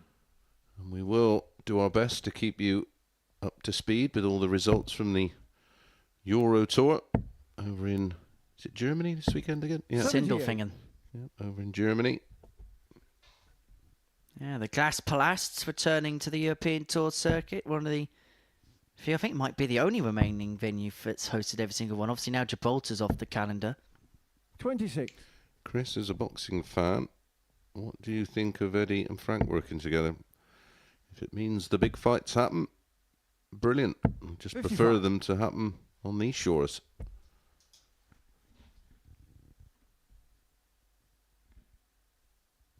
Well, I suppose chasing or making their fighters the most money as possible is a promoter's job. And both Right. owning their respective businesses, priority is to make the most money, and that's what they're doing.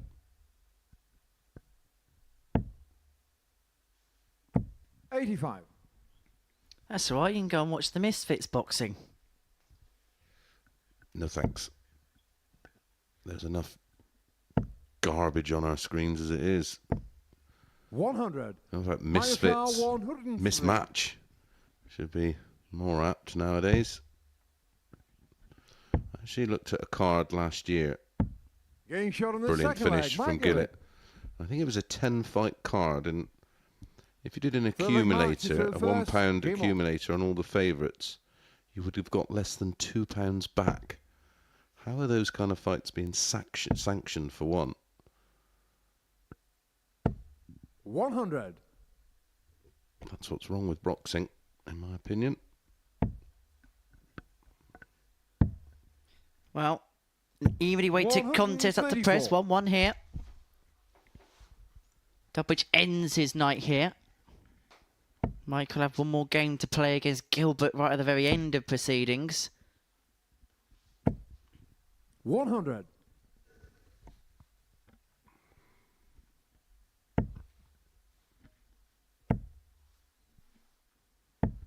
100. Prediction on who's going to win the Euro Tour this weekend?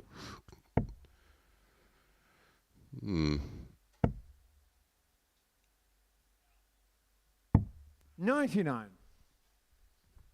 I'm not sure, really.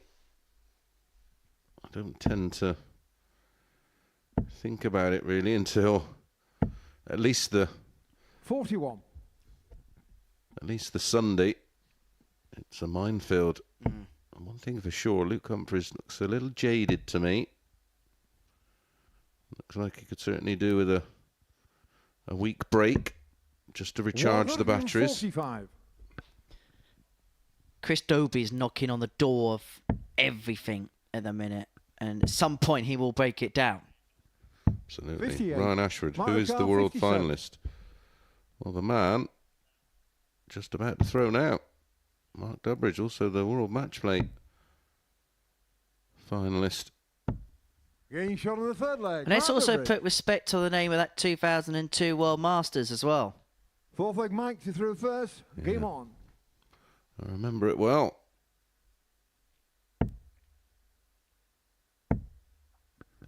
Great CV. 100. Played in our double start week, didn't he, back in February, as we mentioned earlier on in the pro. Actually played in the pairs. We had a mini pairs league, didn't we, that week? I think that's available still on the YouTube channel. That was great fun, that. I think we should 81. do a follow-up edition.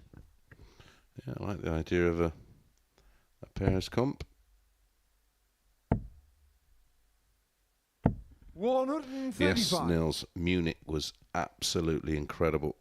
One of the best atmospheres I can certainly remember being in. I do love doing the Euro Tours. 59.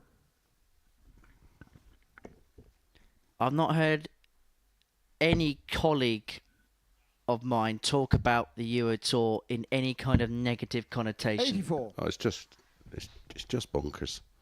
The atmosphere, the enjoyment the fans have, the reaction from the players. 132. Yes, it can get a little bit sticky when you've got home players playing players from other countries, as we saw 46. with Martin Schindler against Gerwin Price in the final last weekend. But well, that's going to happen, I'm afraid, when you're playing to such a huge audience.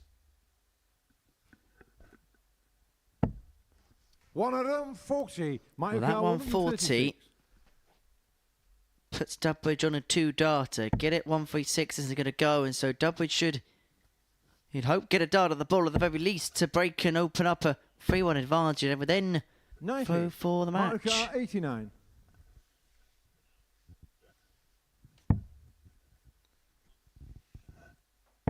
The bullseye. Doesn't go. 41. Mike Newcar 46. For a level game. Tops. 1 from 1. Getting shot on Make the that fourth 2 leg. from Mike 2. Gillett. And so we have a level game. It's the best of Fifth leg 3. Mark to throw first. Game on. The old news of the world format, Mace. Proper tournament, that. Can I ask the name of the 100. guy commentating with Chris? He's very good. Is that your burner account? Yeah, it's Chris Murphy commentating tonight. No, jokes aside. It's Chris Mason, the 86. twice World Championship semi-finalist, winner of 11 ranking event titles, but achieved nothing in the game. And Henry Deacon, whose career highlight is basically shouting very, very loudly. But thank you 60. for the kind comments. It's very, very nice of you. Ricky McDowell, please have a cricket week. I'd love to, but it'd be too complex for the viewer to understand, I'm afraid. 60. Maybe, I think it'd be better for maybe like a YouTube video where we play a game, but then they can edit it through as opposed to maybe something live, possibly. We actually, tell a lie, we have played cricket here. 100. We have played not the game of cricket, but a game of cricket. Jared Cole, during the Ashes in the summer, Oh, yeah. played against Robbie King. 46. The best bit about it was they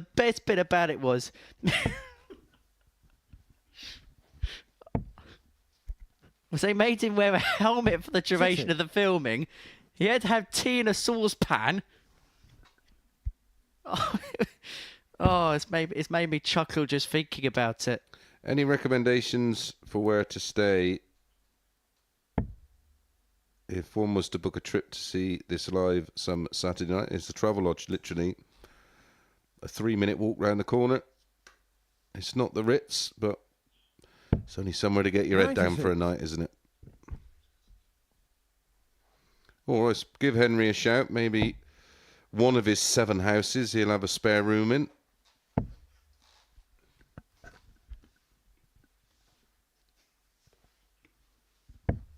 $135. But yeah, there is a few hotels in the local. Yes, there is. Area. There's plenty of places to eat. Some real nice restaurants. 70. A couple of decent boozers as well on the main road here, the London Road. Double 16. Game shot on the 3-2 fifth leg. Mark Dubbridge. Dubbridge. 6-leg Mike to throw first. Game on. And so all to do here for Mike Gillett in his final game of the evening session. 140. Oh, sorry, yeah, Mike's got to play one more game. It's Mark who's playing his last game. And I'm getting a little bit ahead of myself, Mace. No change.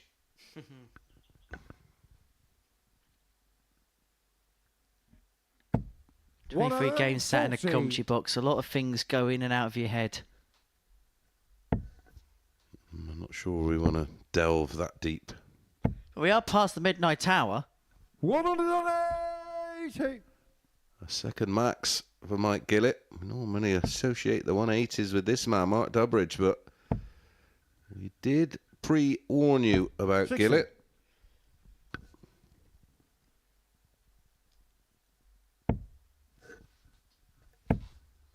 Like a fine wine, ages as the night goes along. 145. And he's left himself on for a potential 10 data here to take us all the way to a deciding leg. Yeah, he's got to let it breathe. 134. Averaging Mike 93 and a 56. half here. 2 from 2 on the doubles, including that 103 out. Double 9.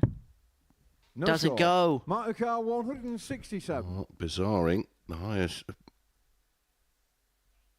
I was going to say, apart from the highest finish of the week, he will get 57. another go Mike Car 36. for double 18.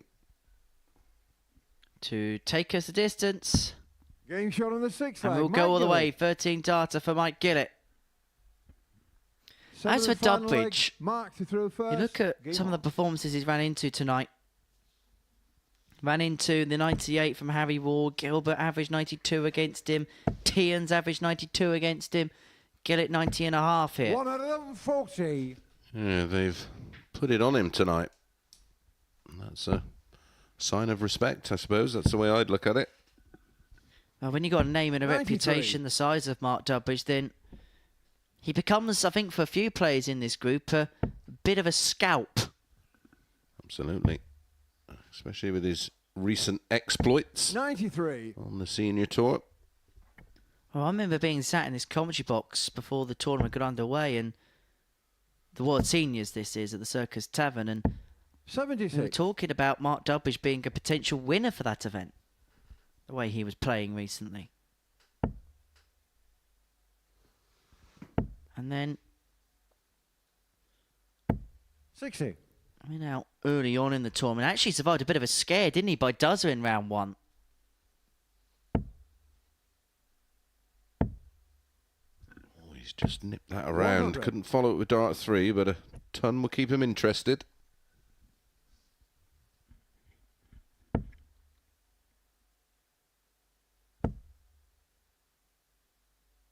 Maybe 17. Yep, leaves 38.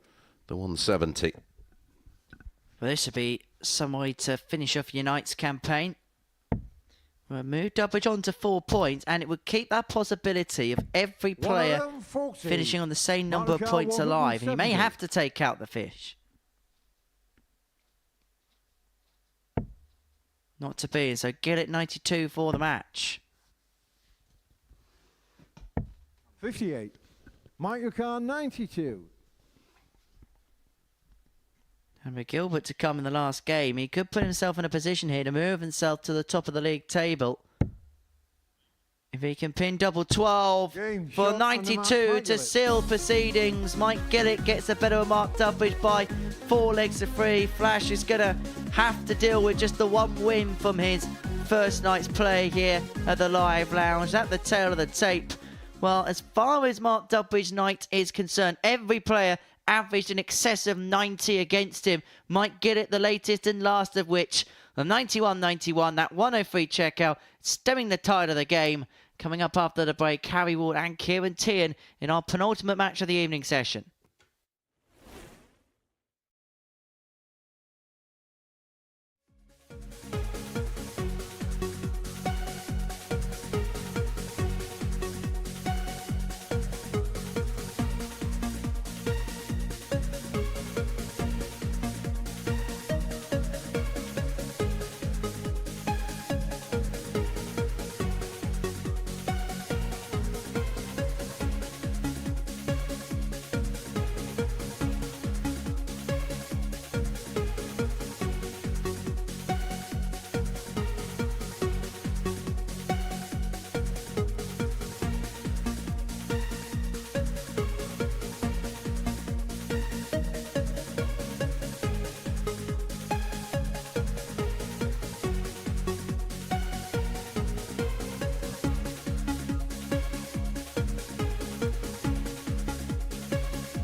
Penultimate game of the evening session sees Harry Ward take on Kieran Tierney. 8 matches have come and gone as far as the evening is concerned. And this is how things look. Bit like a cricket scorecard, that. 4-4-4-2-2 as far as things are concerned. Decent over. Either a decent over or Sam Allardyce has messed up his tactics before a match day. So that's how things look in the table. Let's get into our penultimate game of proceedings. Harry Ward up against Kieran Tierney. The winner of this game will move on to 6 points as far as the table is concerned. Be interesting to see who does what. Well, Ward got the better of Gilbert van der Mine in Game 7, averaging 90.40. Prior to that, a little bit of an off on against Mike Gidder, but then came out the tracks well against Mark Dubbridge, 98.31 average. But Kieran, we know what we're going to get from him. Started off 90.56, 96.97, and then that 92.72. If he's playing to type, we're going to see him around that low to mid-90s range. But where are we going to see Harry Ward? When he was playing in the day, he tended to just slightly go off the boil, but this is different. 85. Players are more accustomed to playing at night. He's also on day 4 of his campaign. 60. However, just to point possibly a devil's advocate argument, the fact that he hasn't been playing much competitive, could that also be a factor as in maybe the acclimatization 45. to the night maybe not working as strongly either? Yeah, absolutely. It all depends on the individual player, and it's all about having match fitness. And even if you've been just playing a little bit of local stuff at home, you still wouldn't prep you for the rigours of a Super Series campaign, which is extremely draining. Well, even you said, and you've been commentating here since day dot, that when you played, you didn't expect what was to come. No, I was absolutely 65. out on my feet on the Saturday night. So much so, I literally, the final dart went in, did a little bit of media, and went straight to bed. If I'd have done that back in the day, I might have actually won something. I was going to say, you're a reformed man, Mace. Double 18. For 14 darter to start. Getting shot on the first Beautifully leg, done. Harry Ward. Beautiful leg in the leisure of Harry Ward, 1-0. Second leg kid into through first. Game on.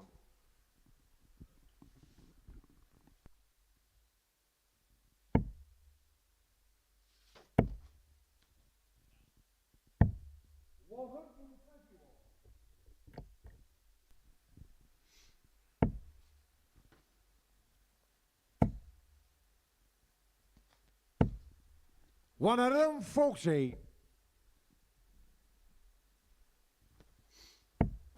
Well, we were asking how Harry Ward was going to come out to play. Well, he's in a 14 darter in the first leg and is not relenting in the second. Not relenting at all. That's his fourth 140 of the game. He hasn't had any other score either side yet.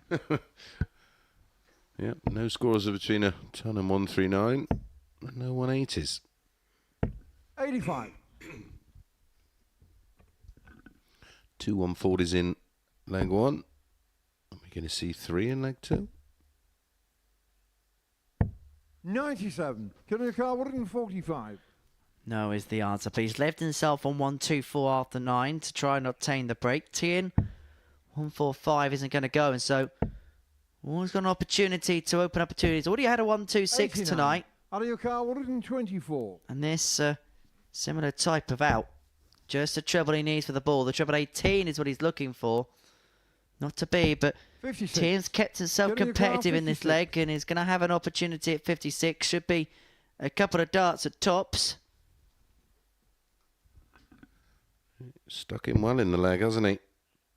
Getting his rewards. Finds tops for a level game. 1-1 it is. 14 darts to win both legs up to press. Game on. And as John Part would say if he was sat in this commentary booth, you know a good game's a good game when you haven't got many legs stretching over 15 darts a leg. Imaginative. 100.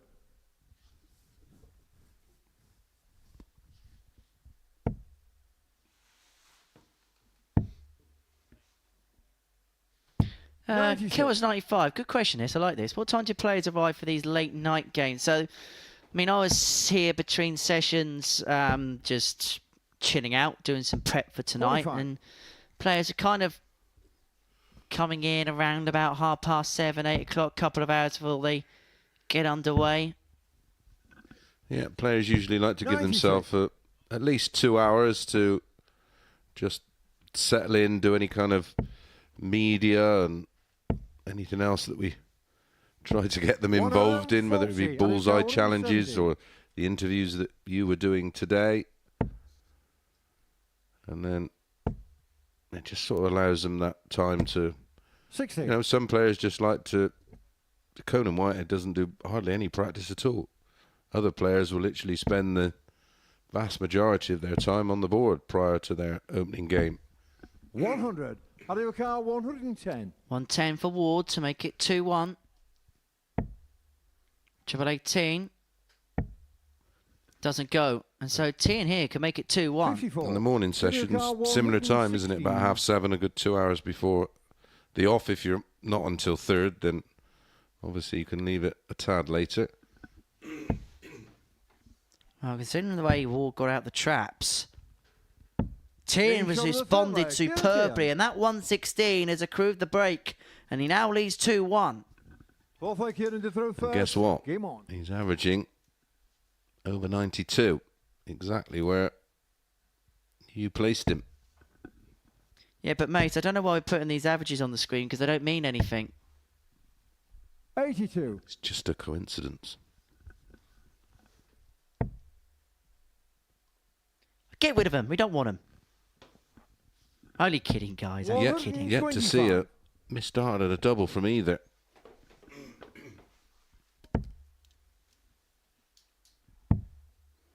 All averaging over 102 and 39. behind in the contest. And as much as we do joke and we jest, they are only, as you say, just a guide. And we've seen players with Darryl Pilgrim lost with an average of 118 to 100. Scott Taylor, who averaged 100. Might have been 100.2. It was definitely just on the ton mark. Pilgrim hit a 9 darter in that. Yeah, but that can be down to 96. one leg where you go out in 12 and the opponent's left a double after 9 or 15, and you've gone out in 15 and they've left 95. a double after 12. It's the longer games and the longer samples where they really do make a difference. 77. For example, the World Match Play, if you're getting into best of 31 territory, then you know exactly how things are going to go based on those numerics by and large. 97. Ward to square up at 2 apiece, averaging 101.66. 59. Has How do you lost car? this week with 84. a ton plus average. Double 12 Getting shot on the for a fourth leg. second Harry 14 dart of the game. The legs in this game, 14-14, 15-14. Harry to throw first. Game on.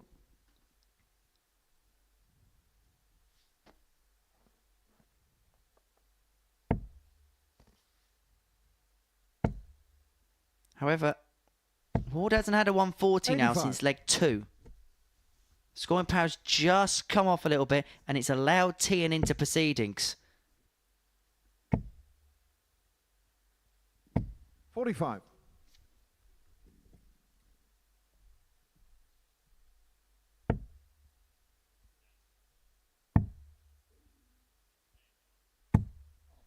$26. Alan Green says, do we think, or he says, don't think Pilgrim's average will ever get beat. Well, look how long the Jason Askew 100. average lasted. Was it nearly 4 years? Roughly, wasn't it? It was a good couple, at least a couple of years, wasn't it? Well, it happened very early on, didn't it? They were The playing first at week home. in Southampton. 123. Oh, that it was, was. wasn't Sorry, yeah, it was, yeah.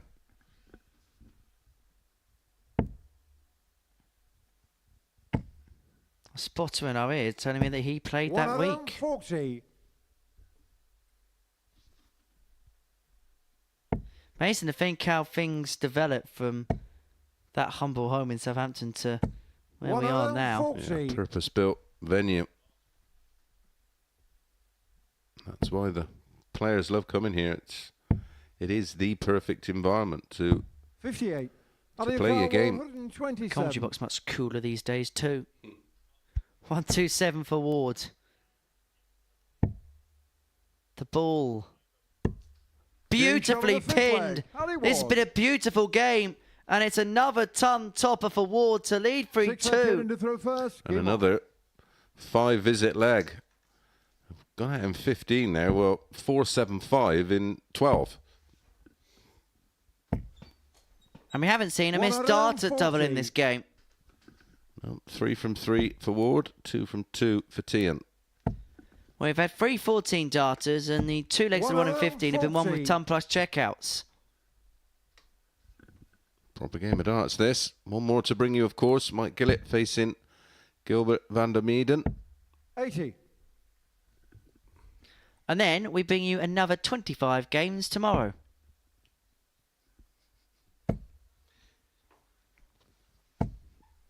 $140. But at least tomorrow, around this time, if not before, we will have our complete lineup for Saturday night's final. If you want to join us, there is still some tickets available.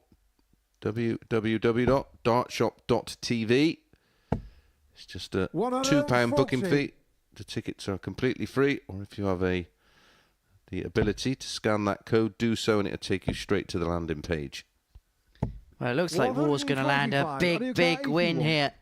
106.37 the average, and he could complete it with a 12 dart leg. If he pins the bullseye, 56. doesn't go. It's the first missed dart at a double in this 116. game, and it could be punished because Tian's already taken out the 116.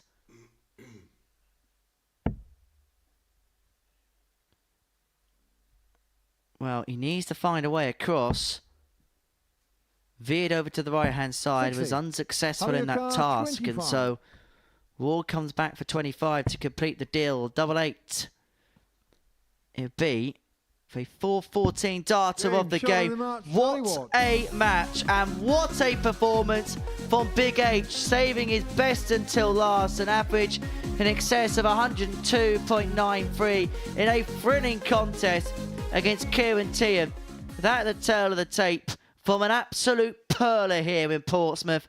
One more game to bring you. Mike Gillett up against Gilbert van der Meeden.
Welcome to what is the final game for the magnificent live lounge here in Portsmouth for the Modus Super Series. Now, before the break, we saw a superb performance from Harry Ward, averaging just a shade under 103, 4 from 5 on the finishing, including a 1-2-7 to win a just a fantastic contest against Kieran T. And by 4 legs to 2, we go into our final game of the session now, Mace. Was it 3 14s and a 15? And I think it was a 14 and a 15 from Tian. Well, it's 4 14s and 2 15s, and the 2 15s were ton plus checkout, to win the leg. Yeah, proper game of darts, that one. What can Mike Gillett and Gilbert van der Meyden do to try and match that? Well, what a start that is. Game 25 of 25 we're going to bring you. Can we save the best till last? 140. Well, maybe there is signs of that. 100. It's like watching a completely different player from game 1, isn't it, with Mike Gillett? 140. As we said, it's the way he plays. Unfortunately for him, he got into a much better rhythm in game 2, and 40. potentially here could join Harry Ward on the top of the table on 6 points. 96. As for Gilbert, if he picks up just 2 points on tonight, he'll be very disappointed with the return when you consider the way he's played the previous 3 days. And when he got the better of Kieran Tin in the first game of the night, averaging 92, we thought we were in business here possibly with him, but... Well, he did average 92.77 in his next one. Then he did have an off game for him, 84.91. But he tends to have one of those on each of the days he's played here so far. And finds his first ton plus out by pinning the 1-2-5 for a 12 dart breaker throw. And already he's had 3 140s in this game. 93.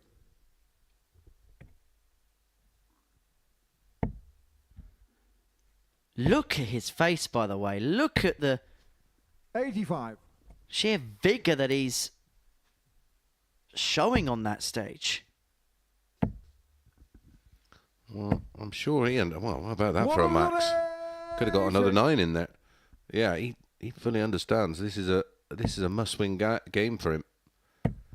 He's not out of it if he doesn't, of course, because it's 3 from 5 that qualify, but it just makes things a whole lot more difficult and treacherous tomorrow night. He could be in a position where 96. if he only picks up the solitary 2 points tonight, he may have to do the clean sweep. And good luck doing that in a group like this. You know, we just did save the best till last. We may well be getting to that particular point. Well, he went out in 12 and he's left tops after 12 in leg 2. Can he find another one? Will he go 42? He risked it. 92. Well, because his darts stack, if we'd have got another look at that, you'd have seen that the ball would have been fully open. Getting shot on the second leg. The 12 is backed up by a 13 and an average of 120. And we could potentially be on for record-breaking pace as well as far as this game is concerned, because the quickest game in history here at the Modus Super Series was Alexander Merckx against Jelle Klaas in 5 minutes 41 seconds for a 4-0 dropping in October 2023, while the first 2 legs are won in 2 minutes 55 seconds. Have a look at that. 83. 104 plays 116. Top 3 from this Group B join Harry Gregory on Saturday night, and the top 2 from tomorrow afternoon's Group C. But this group will conclude tomorrow night. 60.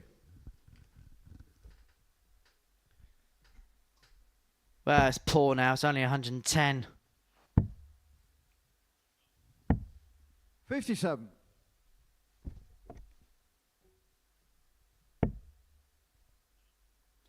And a rather more sedate third leg compared to what we saw 34. in legs 1 and 2.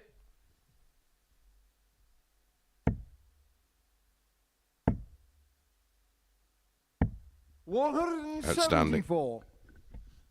Well, He's averaging 110, well, 109.17, and he's 2-0 down. 98. Well, this would Minor car be 32. for the second consecutive 13 dart leg, and the first one was 1 in 12. This, you sense, is going to have to go. Double 8 is Shot on the pin. third leg, For what Mike is a Gillett. measly 15 darter for Mike Gillett. Well, that's 9 Ball by consecutive Gilbert legs we've first. played Game on.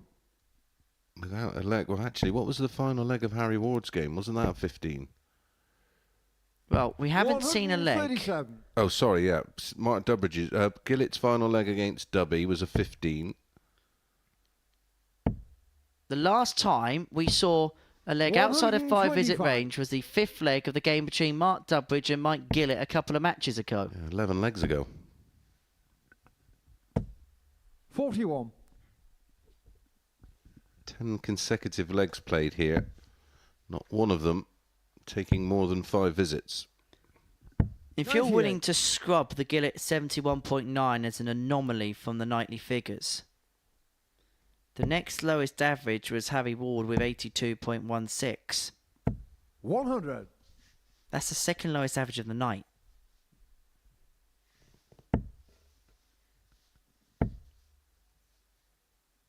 $60.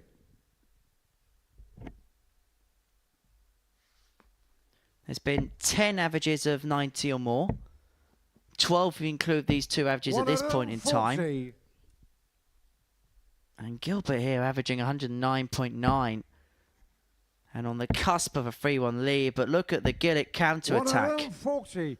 Seen the highest average of the week in match number 2 this afternoon by John O'Shea, 109.5. 58. Minor car 78. For a level game and to continue the trend of legs completed in 5 visits. Oh. The commentator's curse.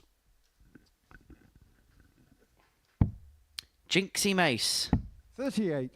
Gilbert car 25. Anyway, it doesn't matter about the amount of darts as long as you win the leg. A 9 dart leg is equivalent to a 99 in Getting terms shot on the of fourth leg. legs Gilbert van der won in the Meijden. leisure. And it's 3-1 to Gilbert van der Meijden. 17 This leg darter. Mike to throw first. Game Both on. players still above the ton mark in terms of the averages in this final game of the evening session. 137. And Gillett's hoping that there's still more legs as far as this game is concerned. 96.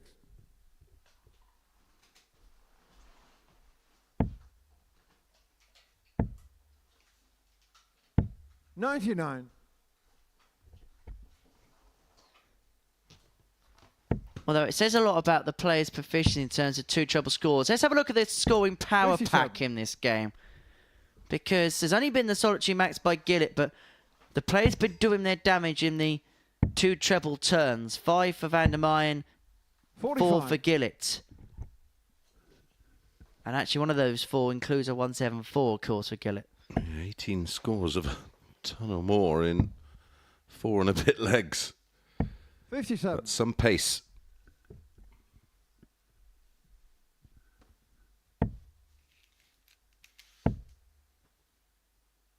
60.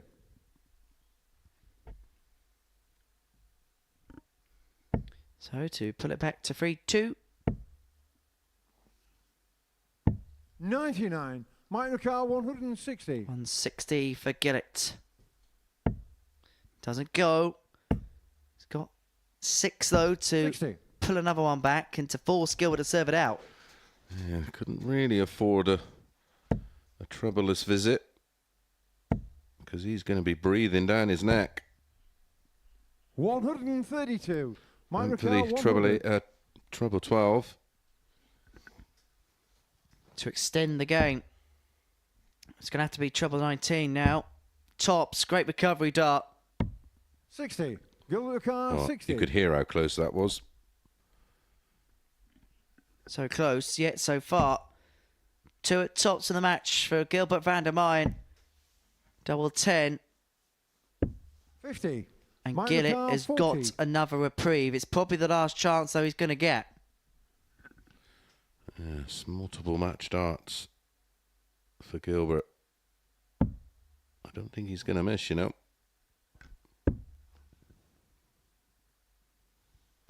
Game shot on the fifth leg. As you say. Mystic Mason. Your crystal ball's been recalibrated. But Gilbert now serving to win the match. It would mean that following the first day's play, Mark Dubbridge would have a solitary win to his name. 95. Gilbert, Gillett and Tiernan would all be on 4. Harry Ward would be on 6. And basically everybody's in play. Very much so. Complete contrast to Group C earlier on, where 51. it looks like John and John could get the job done. It was Harry and Harry in Group A. 93. Surprised you and Chris Murphy ain't working together, considering the trend of this week.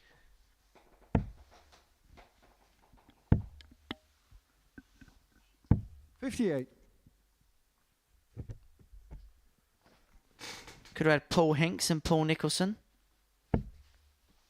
We've had, oh, mind you, we have had Paul Starr here this week. 99.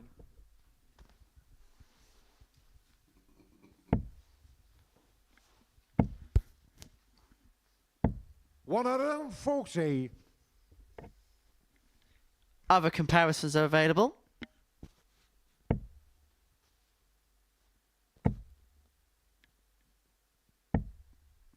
$98.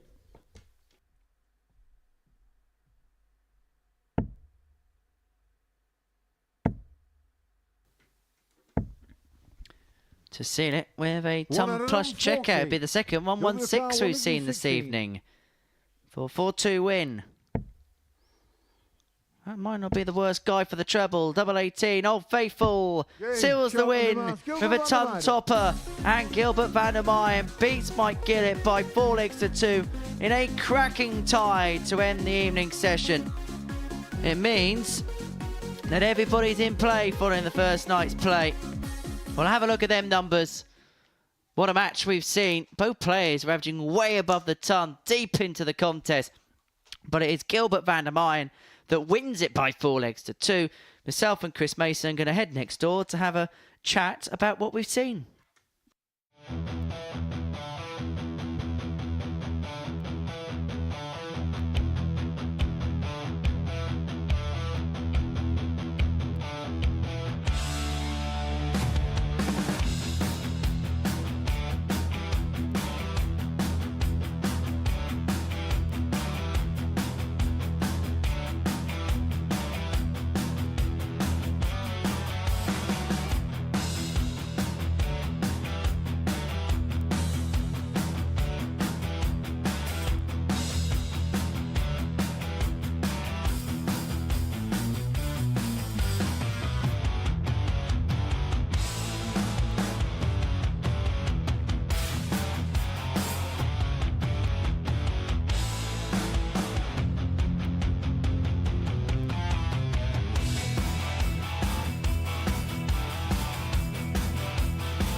Well, we asked the question, can Group B follow Group C? And on the evidence of the latter ends of tonight's play, it most certainly did. 10 games have been completed here at the Modus Super Series, and this is what we have watched so far tonight. Well, what an intriguing evening's worth of play. Those are results on the screen. I've been watching all of the action in the company of Chris Mason tonight. And just first of all, your general thoughts on what was a superb evening's play. Yeah, it was from top to bottom. We had some wonderful performances, and everybody played their part in what was a thoroughly enjoyable session. Ironically, the only player to take points from Harry Ward was Mike Gillett, who, well, just walked into another one there as well, didn't he? But Mark Dubbridge will probably feel a little bit hard done by, because everybody seemed to play, just produced and really turned it on. Let's talk about Harry Ward and how impressed you've been with him this evening. I'm not. Yeah, it's what I expect, and that's a compliment. I expect him to produce, and I expect him to play very well. And at times tonight, this being a little example of what he's capable of, that's what we expect from him. And you do have to sometimes sort of check yourself and remember that darts very much for him now is a hobby, but it's hard to ignore what he's already achieved in the sport and at what level he was playing at, and more than holding his own. Let's move elsewhere. Gilbert van der Meyen, big win in that last game. Great performance as well. Yeah, he's got a great level in his locker, hasn't he? I love the way he plays the game. He's aggressive but controlled. Obviously thoroughly enjoys the game. Obviously applies himself massively to the sport. And I can't wait to see what he's going to produce tomorrow night. I'd love to see him in Saturday night's final. I think he'd light this place up. Generally, who else has stood out for you amongst that chasing pack? I thought Dubby played very well tonight. It was nice to see Kieran Tian produce some darts that we know he's capable of. It's been a tough couple of months for him, hasn't it, with Q School, and then played 10 challenge tours so far this season, only 2 last 16s, and his level of play has not been there. But in the interview with you, he spoke confidently, so he's obviously putting in the graft back home. So good to see him playing some good stuff. Well, let's have a look at the table then following the first night's play, because we know that it's going to be Harry Ward that will be sleeping the nicest tonight, having topped the table, winning 3 from 4 on that opening night's play. The middle of the pack all on 4, and Dubbridge on 2 points following the first evening's play in Group B. And we do it all again tomorrow afternoon. The action kickstarts at 1 o'clock, and we're hoping that Group C will provide some of the thrills of Group B again. Well, it did this afternoon, didn't it? It didn't disappoint, and I can't see why it won't produce tomorrow. Well, we look forward to that. Enjoy your night's sleep. We'll see you bright and early tomorrow. 1 o'clock we get underway on the Super Series YouTube channel for the conclusion of Group C. But as far as Group B is concerned, it's Big H that leads the pack.